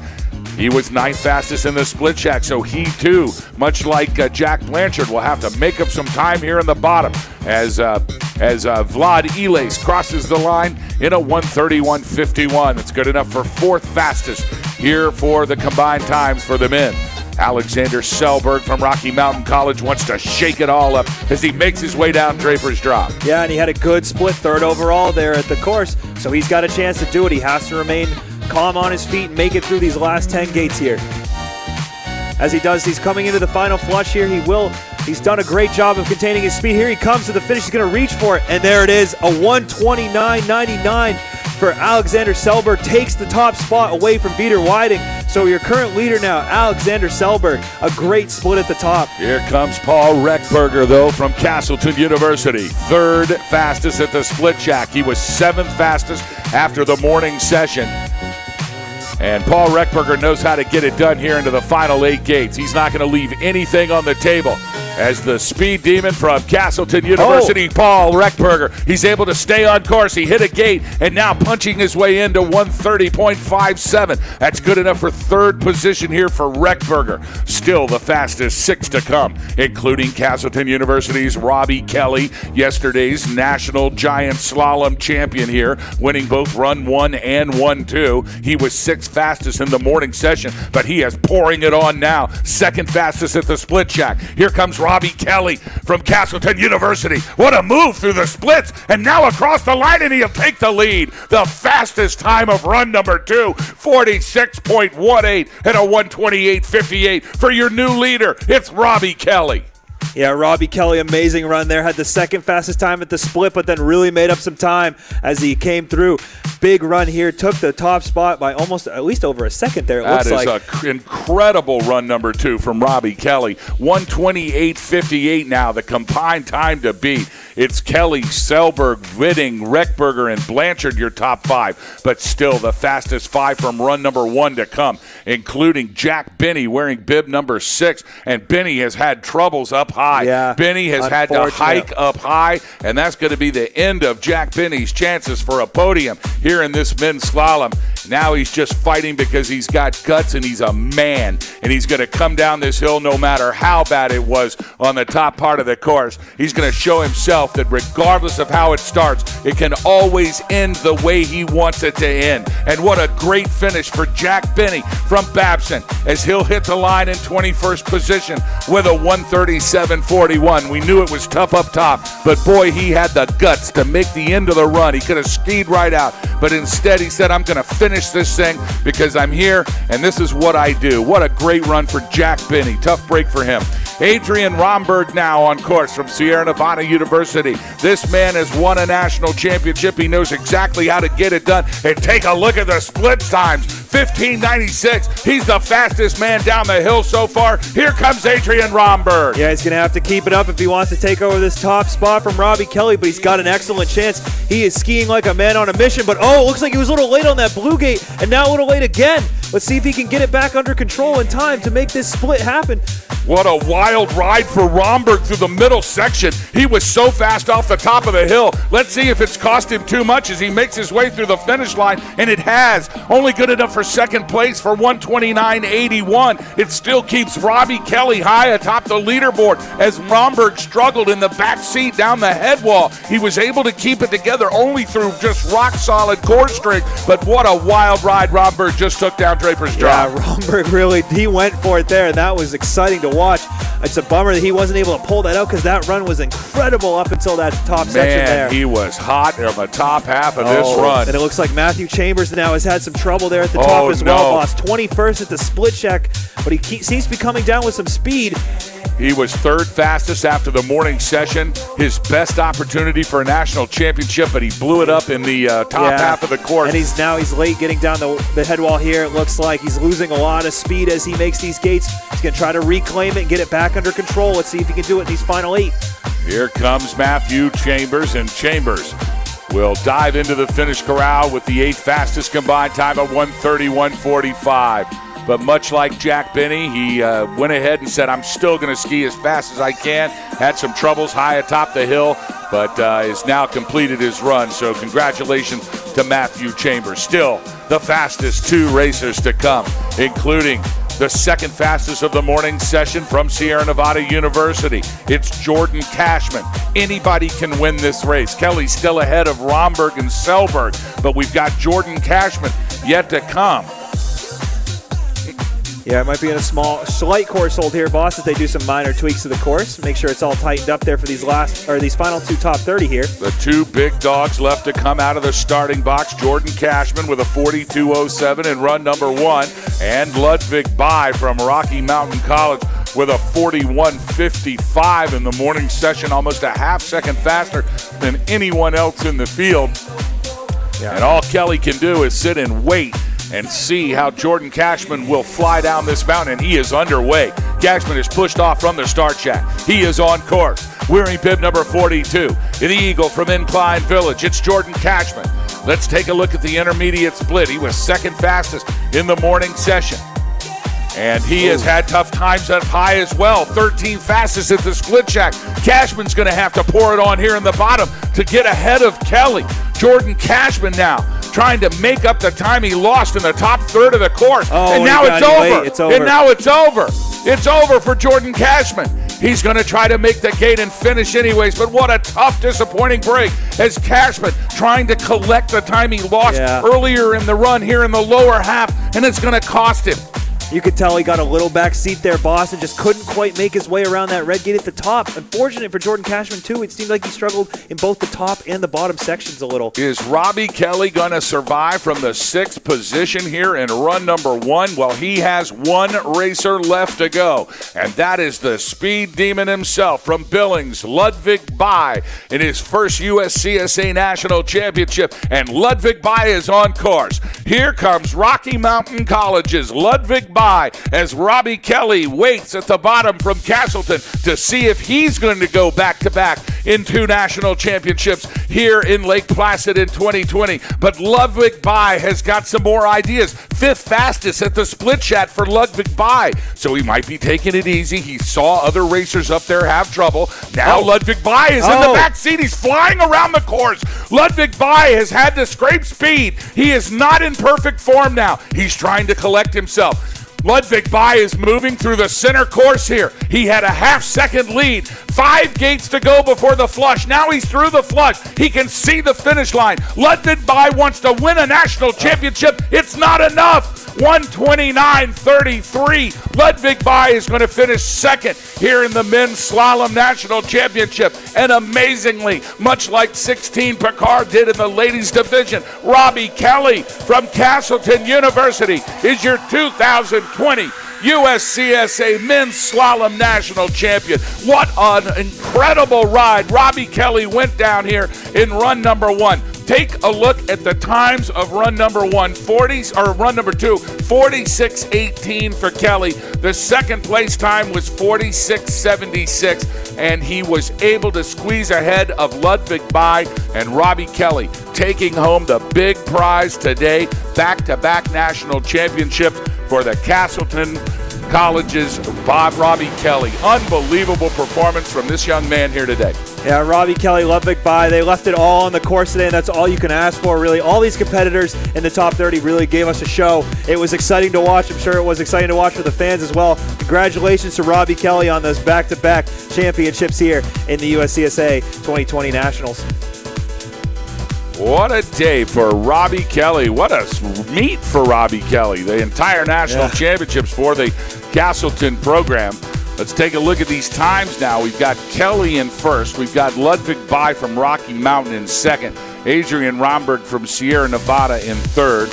Then Rocky Mountain's Alexander Selberg in fourth. Sierra Nevada's Vidar Whitting in fifth. And Castleton's Paul Reckberger in sixth. I don't even want to begin to add these times up to find out who's won this team championship. It is anybody's race. But Robbie Kelly certainly got his part done, winning back-to-back national championships here today in Lake Placid. Congratulations. The day belongs to Castleton University's Robbie Kelly.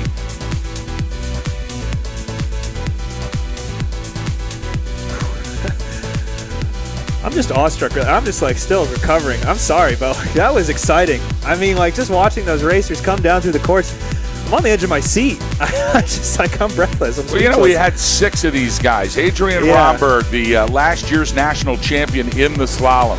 Paul Reckberger finishing third in the slalom at last year's nationals. Jack Blanchard finishing fourth. Vidar Whitting finishing fifth. Thomas Daigle finishing sixth. They're all back to compete, and they were all a part of the discussion here for this men's second run. You just knew it was anybody's race, though. I mean, you knew the top 10. It was and anyone in the top 30 had a chance and competitively to make a run and make a push for this podium. And that's what it really comes down to is, who was able to execute on that second run. Robbie Kelly was today, but still incredibly exciting from all the competitors out there. Great to see the sportsmanship here in the men's division as the Rocky Mountain College Battling Bears hanging out with the Sierra Nevada Eagles, hanging out with the Castleton Spartans. It just is great to see these guys get along as well as they do. And Robbie Kelly was in front of us the entire time. He watched everyone else's run. He was anticipating, and we're watching him give hugs now to his teammates. So, again, congratulations to Robbie Kelly. Way to come through in the clutch, bud, for your team there. And Boss Hogg is giving you a standing ovation. I don't know if you can see it through the window here, but a standing ovation for Robbie Kelly. Congratulations on your victory. Nice dreads, by the way, too. Those look really good. Robbie Kelly is the man with the plan here in Lake Placid. Back-to-back national championships, both in the GS. He won both of the runs in the GS. This time he wasn't as fortunate. He had to sit down and wait. He had to wait at the bottom to see what was going to happen. But he didn't have to wait long, and now he can hold up the big prize tonight as Robbie Kelly is going to go back-to-back here in Lake Placid. Congratulations to Castleton. That's coached by Chris Ader and Dale Solichuk with help from a whole bunch of good people. And And it's just great to see this program be so successful, led by such a leader like Robbie and the whole team. The entire group of these guys. I had a chance to speak to them and have dinner with them on Monday night during the opening ceremonies, and they're just a great group of men, and I'm so honored to have the opportunity to call their race. Yeah, back to live action. Sorry, boss, didn't mean to steal your line. That's all right. We're back here with Kyle Farmington across the stripe. Also, Jacopo Gelmetti from the College of Idaho. He was the first to come down. Then it was University of Maine Farmington's Kyle Farrington, who's just made it through. And now from Nevada, Reno, Mikhail Proper, wearing bib number 16. He'll hit the line with a combined time of 1:36.23. Yeah, now we got Finn Simpkins on the course from Colgate University with Stephen O'Connor behind him in the start gate. So we're going to keep running these final racers here for the men's division. We have about 78 men scheduled to run here. We've obviously run through the top 30, so about 48 more men to go as we continue this men's USCSA 2020 Slalom Championships. And it looks like there Finn Simpkins might have had a little bit of trouble on the head wall, but he's recovered enough to keep himself going. He's going to head toward the stripe now, and he's going to grab it with a 1:39.04. Good run there by Finn Simpkins, way to recover. Right behind him, Stephen O'Connor with Sam McKinney now in the start gate. And here comes Stephen O'Connor down the head wall. He's making a good push. He had good splits at the interval, 23rd overall, so he could make some ground up now if he can continue his run. Let's see, looks like he might have gotten a little behind there at the top, but he's bringing it back together comfortably now, making his way into this tighter bottom section. He's through the flush now comfortably now, and he's coming toward the finish line. And he'll reach for that line in the tuck with a good time of 1:38.58, moving himself up into 29th place. So way to crack the top 30 on the second run there by Stephen O'Connor. His teammate Sam McKinney right behind him hasn't quite hit the interval yet. Might have had a little bit of trouble up there at the top, it seems like.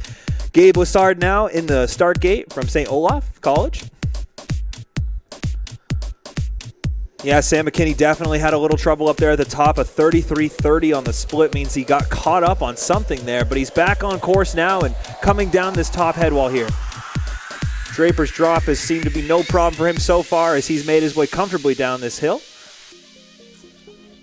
Seems like Gabe Lassard now has entered the course with Kalen Caron from Hamilton now getting set in the start gate. And Sam McKinney now making his way through the final 8 gates. The flush he's completed, and now he'll reach for that finish line, and he'll come through with a 1:55.13. A tough run there for Sam McKinney at the top, but he recovered well and was able to save it. So good job there by Sam McKinney. And Gabe Lassard throwing down the gauntlet here on that interval. A 17th overall split for Gabe Lassard. Puts him in a conversation of moving up a little bit here from that back of the pack. Here he comes down the head wall. Got a little late on that red, and yeah, he scrubbed his speed on the blue. Super unfortunate there for Gabe. He was having a great run too, but he might have carried a little too much speed into those gates and couldn't quite get around them in time. Recovered well though, and now he's into the flush, the final 8 gates for Gabe. As he comes through, he'll grab the finish line here and come through with a time of 1:46.96. Yeah, Gabe Lassard unfortunately scrubbed a little too much speed at the top there, but was having an excellent run. You can tell he's frustrated, but great run overall there.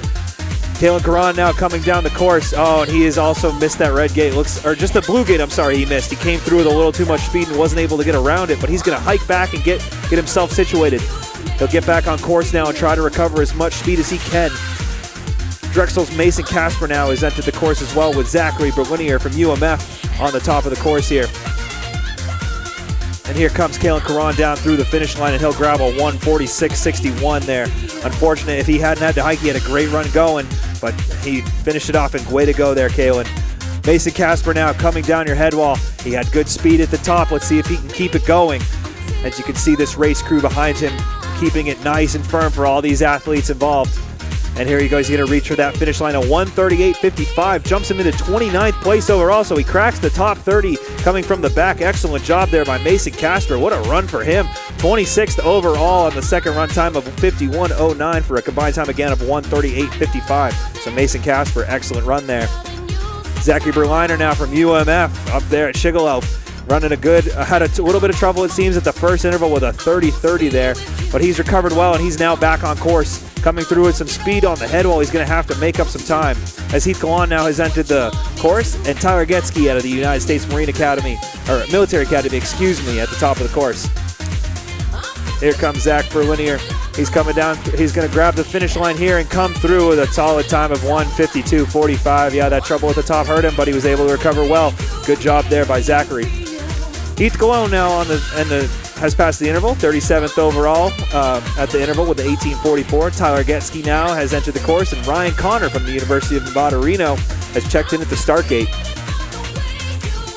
Here comes Heath Cologne down the head wall, doing a great job keeping his feet in front of him. He's navigated this well. He's coming down through the finish, and he will cross the finish line with a good solid time of 1:41.70. 33rd overall there for Heath Cologne. So good job, buddy. Way to jump yourself up there. Tyler Getsky now on course with Ryan Connor joining him. Tyler Moran from Colgate University has entered the start corral. Oh, and it looks like Tyler Getsky might have gotten a little late on that gate there, but he's recovered it well. He's jumped back into the start here. Let's see if he can finish out strong. When you get in that back seat, it can be really, really hard to keep it going, but he's done a great job here. He's going to grab the finish line with a 1:41.85, 35th place there for Tyler Getsky. Way to recover, buddy. You know, Slider, it is amazing to see that. I don't know about you. I can't control anything in the back seat. Like when I get in the back seat, the show's over. Like I can't. I can't turn the skis. Right, I just can't turn them. I just give up. These guys actually can drive from the back seat, but in a set this tight, there's just no way you really can control it. Once you get too late on a gate when it's this tight, it's over. The show's over. And as you were talking about earlier, you can see how wide it's set up at the top, and then it funnels itself in quite nicely to the bottom. But it's causing our athletes a little bit of problems. They're having to adjust on the fly, and that's why we're seeing some backseat skiing. The confetti is flying here at the USCSA National Championships. Congratulations again to all the athletes that are already finished. Great to see the party that's going on out here. Yeah, the party. The sun has popped out, and we still have ski racers on course. They can see the party going on, too. But yeah, you know what's funny, though, is they're probably thinking the same way we are, though. Like, we get a day off tomorrow, right, folks? Like, we get a day off. So the party starts right now as soon as that run finishes. No doubt. And I can tell these kids are ready to party, so good for them. Enjoy your week. This is your time to shine. Tyler Moran now from Colgate across the line, 142.16. He'll be followed up by Castleton's Logan Mackey. Of course, all the Castleton boys still gathered around cheering for their teammate, and sadly, that's going to be the end of the day for Logan. He was carrying so much speed in the bottom half that he literally just skied past an entire gate, but they're giving him a big round of applause as he is a huge part of this Castleton Spartan ski team. And Logan Mackey is coming down here to be with the rest of the team. We'll see him again on Saturday, I'm sure, though, won't we? Absolutely. Yeah, he's going to bring the speed on Saturday. The dual panel slalom, always the greatest event here of national championships. That takes place Saturday morning at 10 a.m. We'll bring you live coverage of that here on the Broadcast Network. Hope you'll join us for that. Don't forget this afternoon also, 2:30 in the afternoon, snowboard and free ski action. It is the Beeve and ADOT Shova bringing you that from the snowboard venue here at Whiteface. Yale Flanagan now on course from the U.S. Military Academy. And here comes Flanagan as he makes his way through the transition over the top of the head wall. He'll be followed by Joe Hayes from the University of Washington, who's now on course. Good run here for Yale Flanagan. He had a good GS run, 2-run combo, and he's going to do the same here. The cadets from West Point, well represented each and every year at USCSA Nationals. No different this year as Flanagan makes his way into the final 5 gates. And Yale Flanagan, he'll hit the stripe and a 146.21. You know, I think the thing that the cadets most like about USCSA National Championships is that they don't have to be in the Army for a week. Well, you know, half of their responses on what they're doing next are like grueling life in the Army or enlisting in the Army, obviously. You know, like, we shouldn't even ask them that question. We already know where they're going. We know where they are for 4 or 5 years. Yeah, I know at that. least 4, maybe 5, absolutely. It seems like Joe Hayes had a little bit of trouble there, and unfortunately he won't finish his second run. But Nathaniel Fanning out of UConn is still on course with Nicholas Scott from Colgate right behind him. Jake Kolonsky now in the start gate out of University of British Columbia. And a good run so far for Nathaniel Fanning. He had a good split at the top. Let's see if he can keep that speed going through this head wall, especially in these wide turns coming into those tighter finishing gates here. Middle section, a little bit of backseat action, but he's able to recover. It's all about getting the weighting on the front of the skis. You just can't have the weighting in the backseat. And a good recovery here for Nathaniel Fanning. UConn's Nathaniel Fanning at a 144.49. And look at that, good enough for 38th place here for Fanning. Nicholas Scott from Colgate is next, followed by Jake Klonsky from British Columbia. Yeah, and then we'll see Thomas Daigle, who's now entered the start gate as well. A little bit of trouble there for Thomas Daigle on that first run. Nicholas Scott from Colgate. He is flying down into the final 10. It's a short little flush right there, and then back to the final 3. A nasty set from Jerry Wolf. The men have had no problems managing it. You know, Coach Wolf thought he had just laid down the guy. I thought as soon as I saw the course, I was like, that is sick. That is absolutely evil, Jerry, for you to do something like that. But sure enough, the racers had no problems. Only 4 guys out so far, and we are 51 racers into the second run. Yeah, it does seem like Jake Kolonsky now has skied off as well, so unfortunately for Jake, his day is done as well. But Thomas Daigle now on course from Clarkson University. He had a little trouble in that first run, but we'll see if he can ramp it back up here in the run 2 and grab some more space as he moves up that leaderboard. Thomas Daigle now coming into our view here at the top of the head wall. Yeah, just as I said, boss, he had the 11th fastest split at the split check, so he is laying it all on the line here in run 2. Let's see if he can navigate this bottom section of the head wall. Looks like he might be a little late on some of these gates, but he's pulling it together nicely. That was an incredible, impressive athletic move there from Thomas Daigle. As he gets through the flush, he's headed toward the finish line. He's going to grab the finish line with a combined time of 1:39.15 and will shoot himself up into 33rd place. I have to tell you, that move he made in the middle of that head wall, I can't do it. I want to watch him do it again. I think we should send him back up and let him take another run just for our entertainment purposes, because that was as fun a run as I've seen. The way he was able to get his feet around that gate, I didn't think there was any chance, but he showed how athletic he is as a skier and how strong he is. That was an amazing run by Thomas Daigle there. Halsey Lucas now on the course from I think it's Carnegie Mellon, isn't it? That's Carnegie Mellon. No, it's at Colorado Mesa. We don't know. We did again. All right. Well, no, they both say CMU because we thought it was a good idea to actually give 2 different colleges the exact same 3-letter designation. Well, apologize to you, Halsey, from whatever college you're from, but great run there for you, bud. 1:47.39. Jared Esnos now behind him with my favorite, Massimiliano Dusso from the UTA. I'm going to let you call the whole run here. You're getting the whole run for Massimiliano. For the University of British Columbia with Tyler Weldon then right behind him. But Jared Esnos is in front of him. He's doing a good job here on the top of the head wall as he comes through. He had a good split at the split check. Let's see if he can keep up that speed. Looks like he was just a little late there on that red, but he scrubbed some stuff. But he's recovered well. And again, Massimiliano Dusso right behind him here as he comes through this bottom section. We're going to have 2 racers finishing real close to each other. But Jared Esnos is going to come in first. Here it comes. He's going to reach that finish line and grab a time of 2:06.90 there for Jared Esnos, and Massimiliano Dusso right on his heels as he comes through the flush. Massimiliano Dusso skiing like a man on a mission as he will cross the finish line with a 1:48.70 and move himself up a few slots. So great run there by Massimiliano Dusso. I'm going to tell you something. Massimiliano is a tall ski racer. Yes. That is a very tall ski racer right there. And I used to use that excuse a lot that I didn't ski very fast because I was so tall and my center of gravity was so high. But Massimiliano, he makes it to where I can't use that excuse anymore because he's skiing like a scalded dog out there. Yeah. Tyler Weldon from Carnegie Mellon or Colorado Mesa University. We're not sure which one. But we know he goes to college, and he's wearing good 56, and he's on course with about 12 gates to go. We're pretty sure he goes to college. His mom will like that one, I'm sure. He did have a little trouble there at the top. He had to hike his way back up, but he's recovered well, and he will finish with a good time of 1:59.81 there for Tyler Weldon. So again, Tyler, whatever college you go to, just know we support it, and we're glad you're there.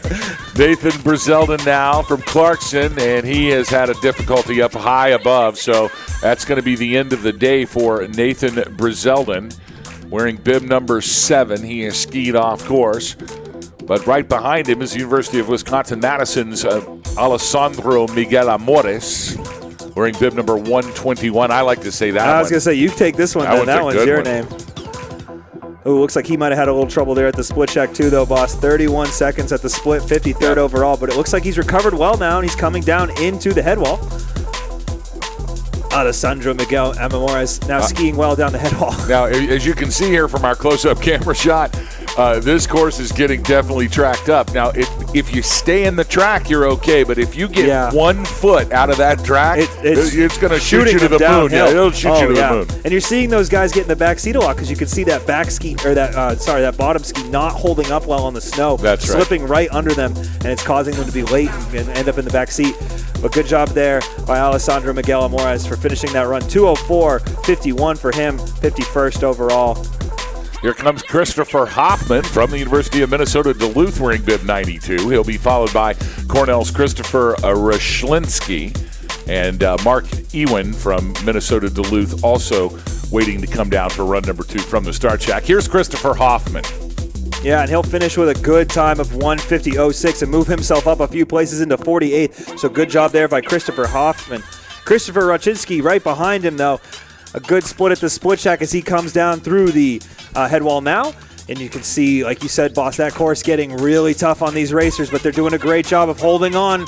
He's going to have to ski fast if he wants to move up a few more spots, but he's doing a great job of keeping things tight as he moves into these final 8 gates. He's through the flush. He will reach for the finish line. And, no, I think he skied around the last gate. I think he did. He did not get through I don't think he went through the final gate. So, unfortunate there. I'm not sure what happened there. Yeah, he was on the it didn't look like he had difficulty with the final red gate, but was clearly unable to get through the 2 blues at the end. So a tough break for Christopher Ryszlinski there. for Ryszlinski. Yeah. Mark Iwan now, Minnesota Duluth, wearing bib number 94. He'll be followed by Christian Beliveau from University of Maine Farmington. Meanwhile, here's Mark Iwan. Yeah, Mark Iwan with a good split at the split shack. He'll come through the finish line now with a good time of 1:50.50 for 50th overall there for Mark Iwan. So great job. Way to finish out that second run. As you said, Christian Bellevue now on the course for UMF. Looks like he might have had a little trouble there at the split shack, but he's doing a good job of keeping things together down this head wall. He seems to be having no problems with it. Oh, and it looks like he may have gotten through that flush, so he's all good. Excellent job by him. Way to save it. He's now through the final flush, and he will come through these last 4 gates strong as he finishes through the finish line. A 1:52.98 there for Christian as he will finish in 52nd overall place. Good job there by him. Yeah, it's great to see Maine Farmington bringing teams back to national championships, and it's been a while. I remember when Harry Ricker used to be the coach over there and would bring teams, and then he left, and there was some time where we didn't see Maine Farmington. Scott Hoisington took over that program in Farmington and the whole Alpine program and Nordic program. Yes. And you couldn't have a better guy. We love to joke with Scotty, but I think Hoisey has taught more kids how to ski than I know of any other human being. He's taught more kids how to play golf than any person I know, and he's just a beloved character in all of Maine Alpine sports history, I think. And I want to give a good shout out too to their head coach Andrew Wilhelm. He's done a great job with that team, coaching them up along with Scott Hoisington, as we've mentioned. We've teased Scott Hoisington a lot, but I want to give a little bit of credit to Andrew. He's a great coach out there for that team. It's a great program. We're going to see good things from University of Maine Farmington. I can't wait for it. That was Arnav Vermani from the College of Idaho, skiing for Ron Bonneau. Ron in his final year coaching here for the USCSA. And that is Nicholas Lacasse from Clarkson University. Hands in the air for Nicholas Lacasse with a 1:48.54. Always great to see Nick here at the USCSA National Championships. Cody Morrison now from Nevada Reno. He's on course. He'll be followed by Zachary Slavero from St. Olaf. And then Hunter Bolduc, also from Maine Farmington. He'll come down next. Meanwhile, here's Cody Morrison. Yeah, Cody Morrison, good split at the split gate, but he's going to have to pour it on if he wants to move up a few more spots. He's having a good run through this bottom section as he finishes the final flush here. He will reach for the finish line now and come through with a solid time of 1:59.85 there for Cody Morrison. Following closely behind him, though, Zachary Savero from St. Olaf College.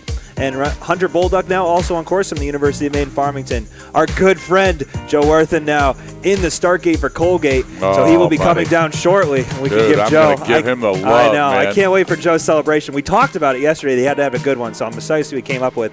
Zachary Saverio now finishing with a 1:51.83, 52nd overall for him. Good run there. And right behind him here as he crests the head wall is Hunter Bolduc. Hunter Bolduc now coming down with a good pace as he makes his way through the head wall. Got a little bit late on that red gate, but he seems to be in control again.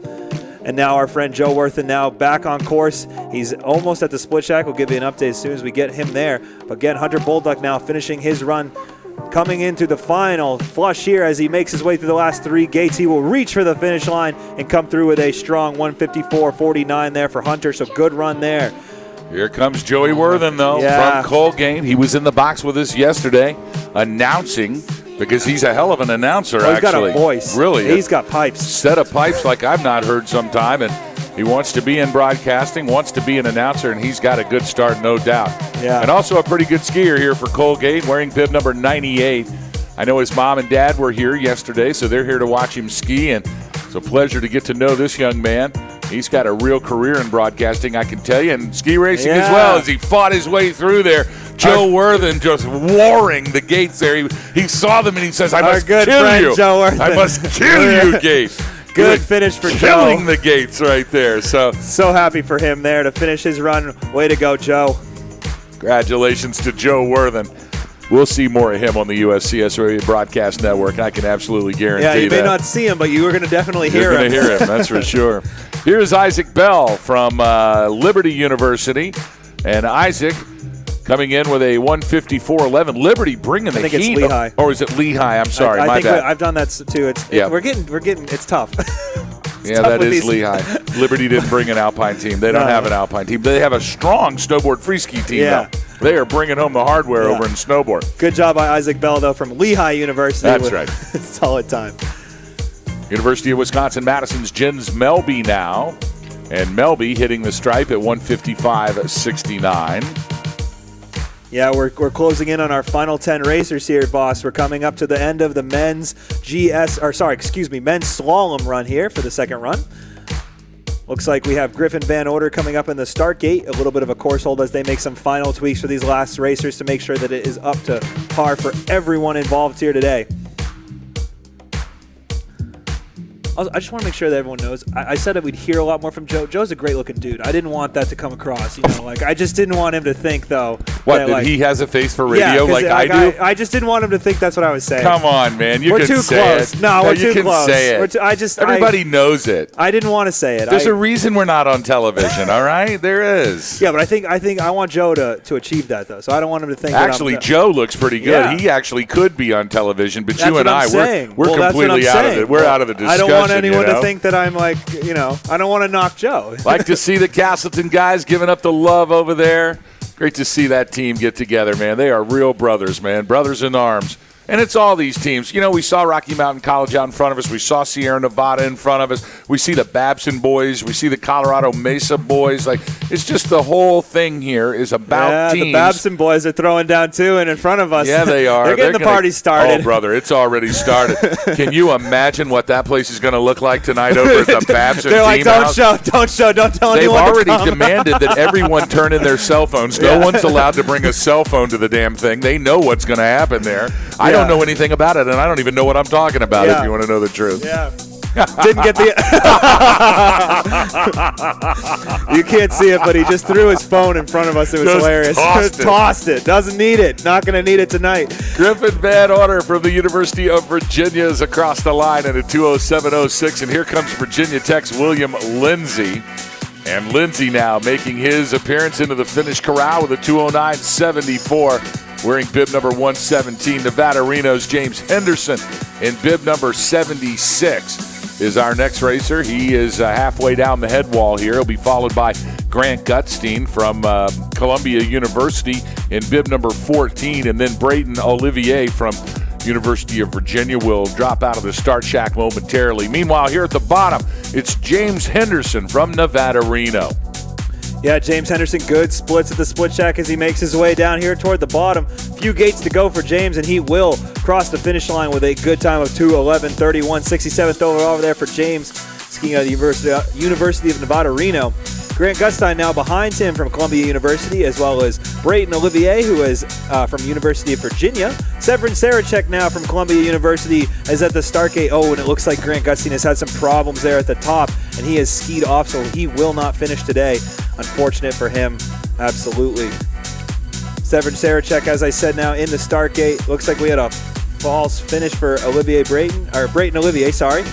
So we will hopefully be seeing him shortly as he comes down through the head wall. Yeah, it looks like we did have a false finish there. So Brayton Olivier from Virginia should be our next racer wearing bib number 38. And we'll be looking out for Severin Sarachek from Columbia in bib number 69. Yeah, and as you can, there he is. He's hiking now up the course. We can see him on the broadcast. Looks like he might have missed one of the top gates. Ah, yes, indeed. Oh, that's a tough place to hike, too. Yeah. And he's going to get back on it. Nope, that's going to be the end. Looks like now he skied off So what will happen is if you see a racer that's coming up behind you, you pretty much have to make the decision whether you're going to stay in the game. Joe Worthen just in the broadcast box right now, giving us the high fives and the love. Yeah, he's going to be a part of this Boss Hog Productions team before you know it, I promise. All right, yeah, so we do have an official DNF now for Brayden Olivier. Yep, that's Tough what for it him. was, yep. But now Severin Sarachek on the course with Tanner Harvey coming up right behind him from University of Nevada, Reno. And as we move into these final few racers, we'd like to thank everyone on the course crew for all the hard work they've done all day. As we've talked about many times, boss, this course has not been easy to manage. We've had every weather under the sun we could possibly have in 4 days, but they've done an amazing job to keep it competitive and keep it fair for all the athletes. So we literally went from a pool table surface, I mean solid rock, blue ice pool table surface this morning, and we're in mashed potatoes now this afternoon. I mean, that's the type of condition changes we've had. Everything from snow to freezing temperatures to 60-degree days. And notice what happened. As soon as the sun came out, it just immediately let go. Oh, yeah. This is why we wanted to reschedule this thing for today instead of for tomorrow when we're going to have 2 inches of rain out here. Absolutely. So. Good run there from Severin Sarachek as he comes through with a 1:57.63 combined total time, moving him into 59th place. Tanner Harvey now on the course with Arthur Given in the start gate. So as we said, our final few racers now getting ready to come down this course. Good run so far from Tanner Harvey. Good splits at the split as he makes his way down this headwall. Got a little late on that red gate, but he's continuing to truck on here.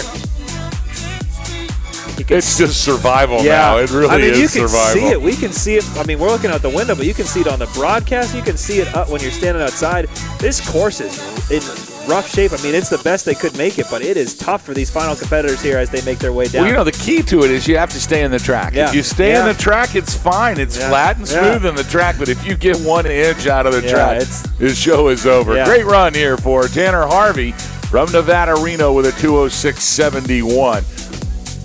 Arthur Given now from the University of Virginia wearing bib number 3, and he'll be followed by our final racer, Leon Aronian from Columbia University. He awaits his second run from the start shack. Meanwhile, Arthur Given coming into our view here on the broadcast monitor, high atop Draper's Drop. And he knows. He says, I'm staying in the track. I'm not getting out there where those 2-foot walls are. Look at it. It's huge, too. You almost have to jump turn this thing in some of the sections because it is a wild ride. You just don't get out of the track no matter what. Yeah, but great job here by Arthur as he makes his way down through the final 10 gates. He's coming into that last flush here as he navigates it well. He's going to reach for this finish line any second and come across with a solid time of 2:11.44 there for Arthur Given. Good run for him. Way to finish out run number 2 strong there, Arthur. And again, our final racer, it seems, of the day, Leon Aronian from Columbia University now has entered the course. What a day of ski racing here. 450 starts. And it's not even 3 o'clock yet. We've run through 450 starts today. It's what happens when you double things up, but we had to do it. We are expecting terribly rainy weather tomorrow, and instead of giving the men just an awful condition track to work on, and to the point where you could get through half the race and have to call the race because of visibility or whatever it is. You know, it's funny, though. It's rain for the women, and they didn't say a thing, so I don't know, but I'm just giving them a hard you're time. right about that. Here's what I'll tell you. What I love most about today is that the guys and the girls were all together. Yes. And so the girls' teams were out here cheering for the guys' teams, and the guys' teams were out here cheering for the girls' teams. And there's nothing more special to see entire college Alpine programs get together for competitive spirit stuff, and that's what's happening here today. And that's really and truly what our league's all about. Here is Leon Aronian from Columbia University, our final racer here in run number 2, wearing bib number 95. Leon in his first USCSA National Championship from Columbia made the team and is now getting it done as he makes his way through the midsection of Draper's Drop. I think he listened to your advice too, boss. He is staying in the track. Stay in the track. Stay in the track. Yeah, don't get out of the track. Get out of the track. See, that's what happens if you get out of the track. Aronian now staying in the track. Flying through the track comes Leon Aronian, our final racer of the day, and he grabs the tuck here across the line. Leon Aronian with a good solid run of 2:52.12 for Leon Aronian in the final run of the men's slalom race here. So Leon's rocking some big hair there too, as a matter of fact. He's got what is that? That's lettuce, right? That gets him some boss hog love right there. When you got the big hair, I love that stuff. So yeah, good for him and Leon Aronian. Can you believe it? We made it through it.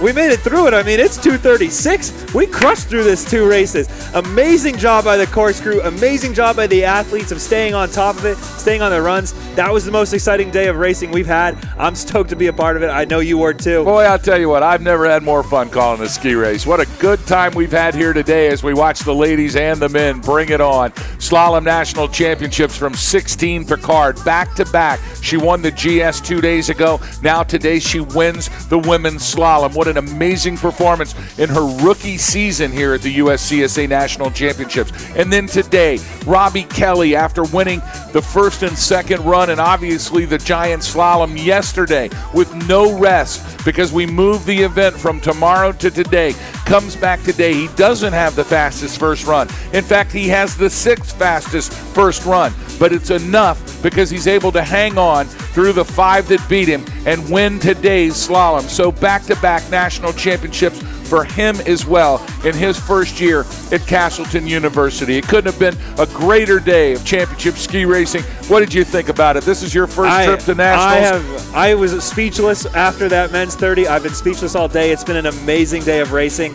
Honestly, like that top 30 flip is so fun and entertaining, and we got to do it twice. We got to do the same thing twice. All the excitement was there. I'm thrilled to be a part of it. I know the athletes were, as we talked about. The teams are out supporting each other. Great day of racing overall. I know they're looking forward for the day off tomorrow, and then we'll hit it hard on Saturday. Don't forget, you can check out the broadcast schedule at uscsa.com/broadcast. There have been some changes in that schedule as a result of some event changes and time and date changes here because of weather and what we expect to come in tomorrow. So make sure you just hit www.uscsa.com and you'll get all of the latest information as to exactly what's happening here. The day belongs to Robbie Kelly and the Spartans from Castleton University as he will take home the national championship here in the men's slalom. Day also belongs to 16 Picard, who will also take home her back-to-back national championship here in the ladies slalom. And we couldn't have had a greater afternoon to do so. Thanks to all the course workers out there at NICEF, the USCSA broadcast team. And on behalf of my high cameraman, that is Mr. Matt Iverson, my corral cam from Tim Devlin, my studio magician. He was a studio musician, but now he's a studio magician. His name is Matthew Wallace, and my broadcast partner, Slider. You have done one heck of a job this week. Thank you so much. I can't wait for dual panel on Saturday. Dual panel. We're going to have a great time doing that. I want you to join us here on the Alpine Channel Saturday morning, 10 a.m. Eastern Time. We'll be back with Super Saturday on the Broadcast Network. This is Boss Hawk saying so long, everybody.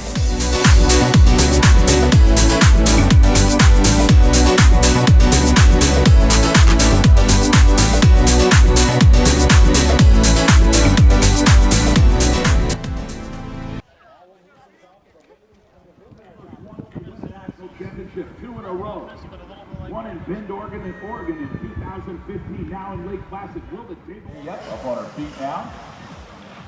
Here's some vice temperature. All right, 10 heat 2 and ready. Riders ready. Attention.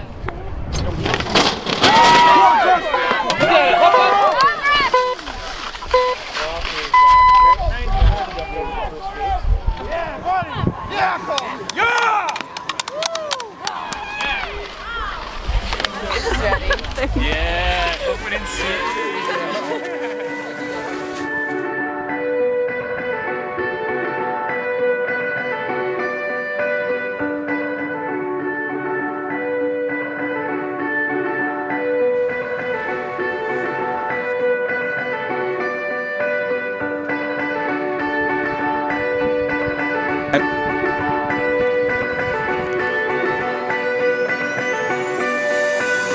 If you're looking for a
right underneath our feet.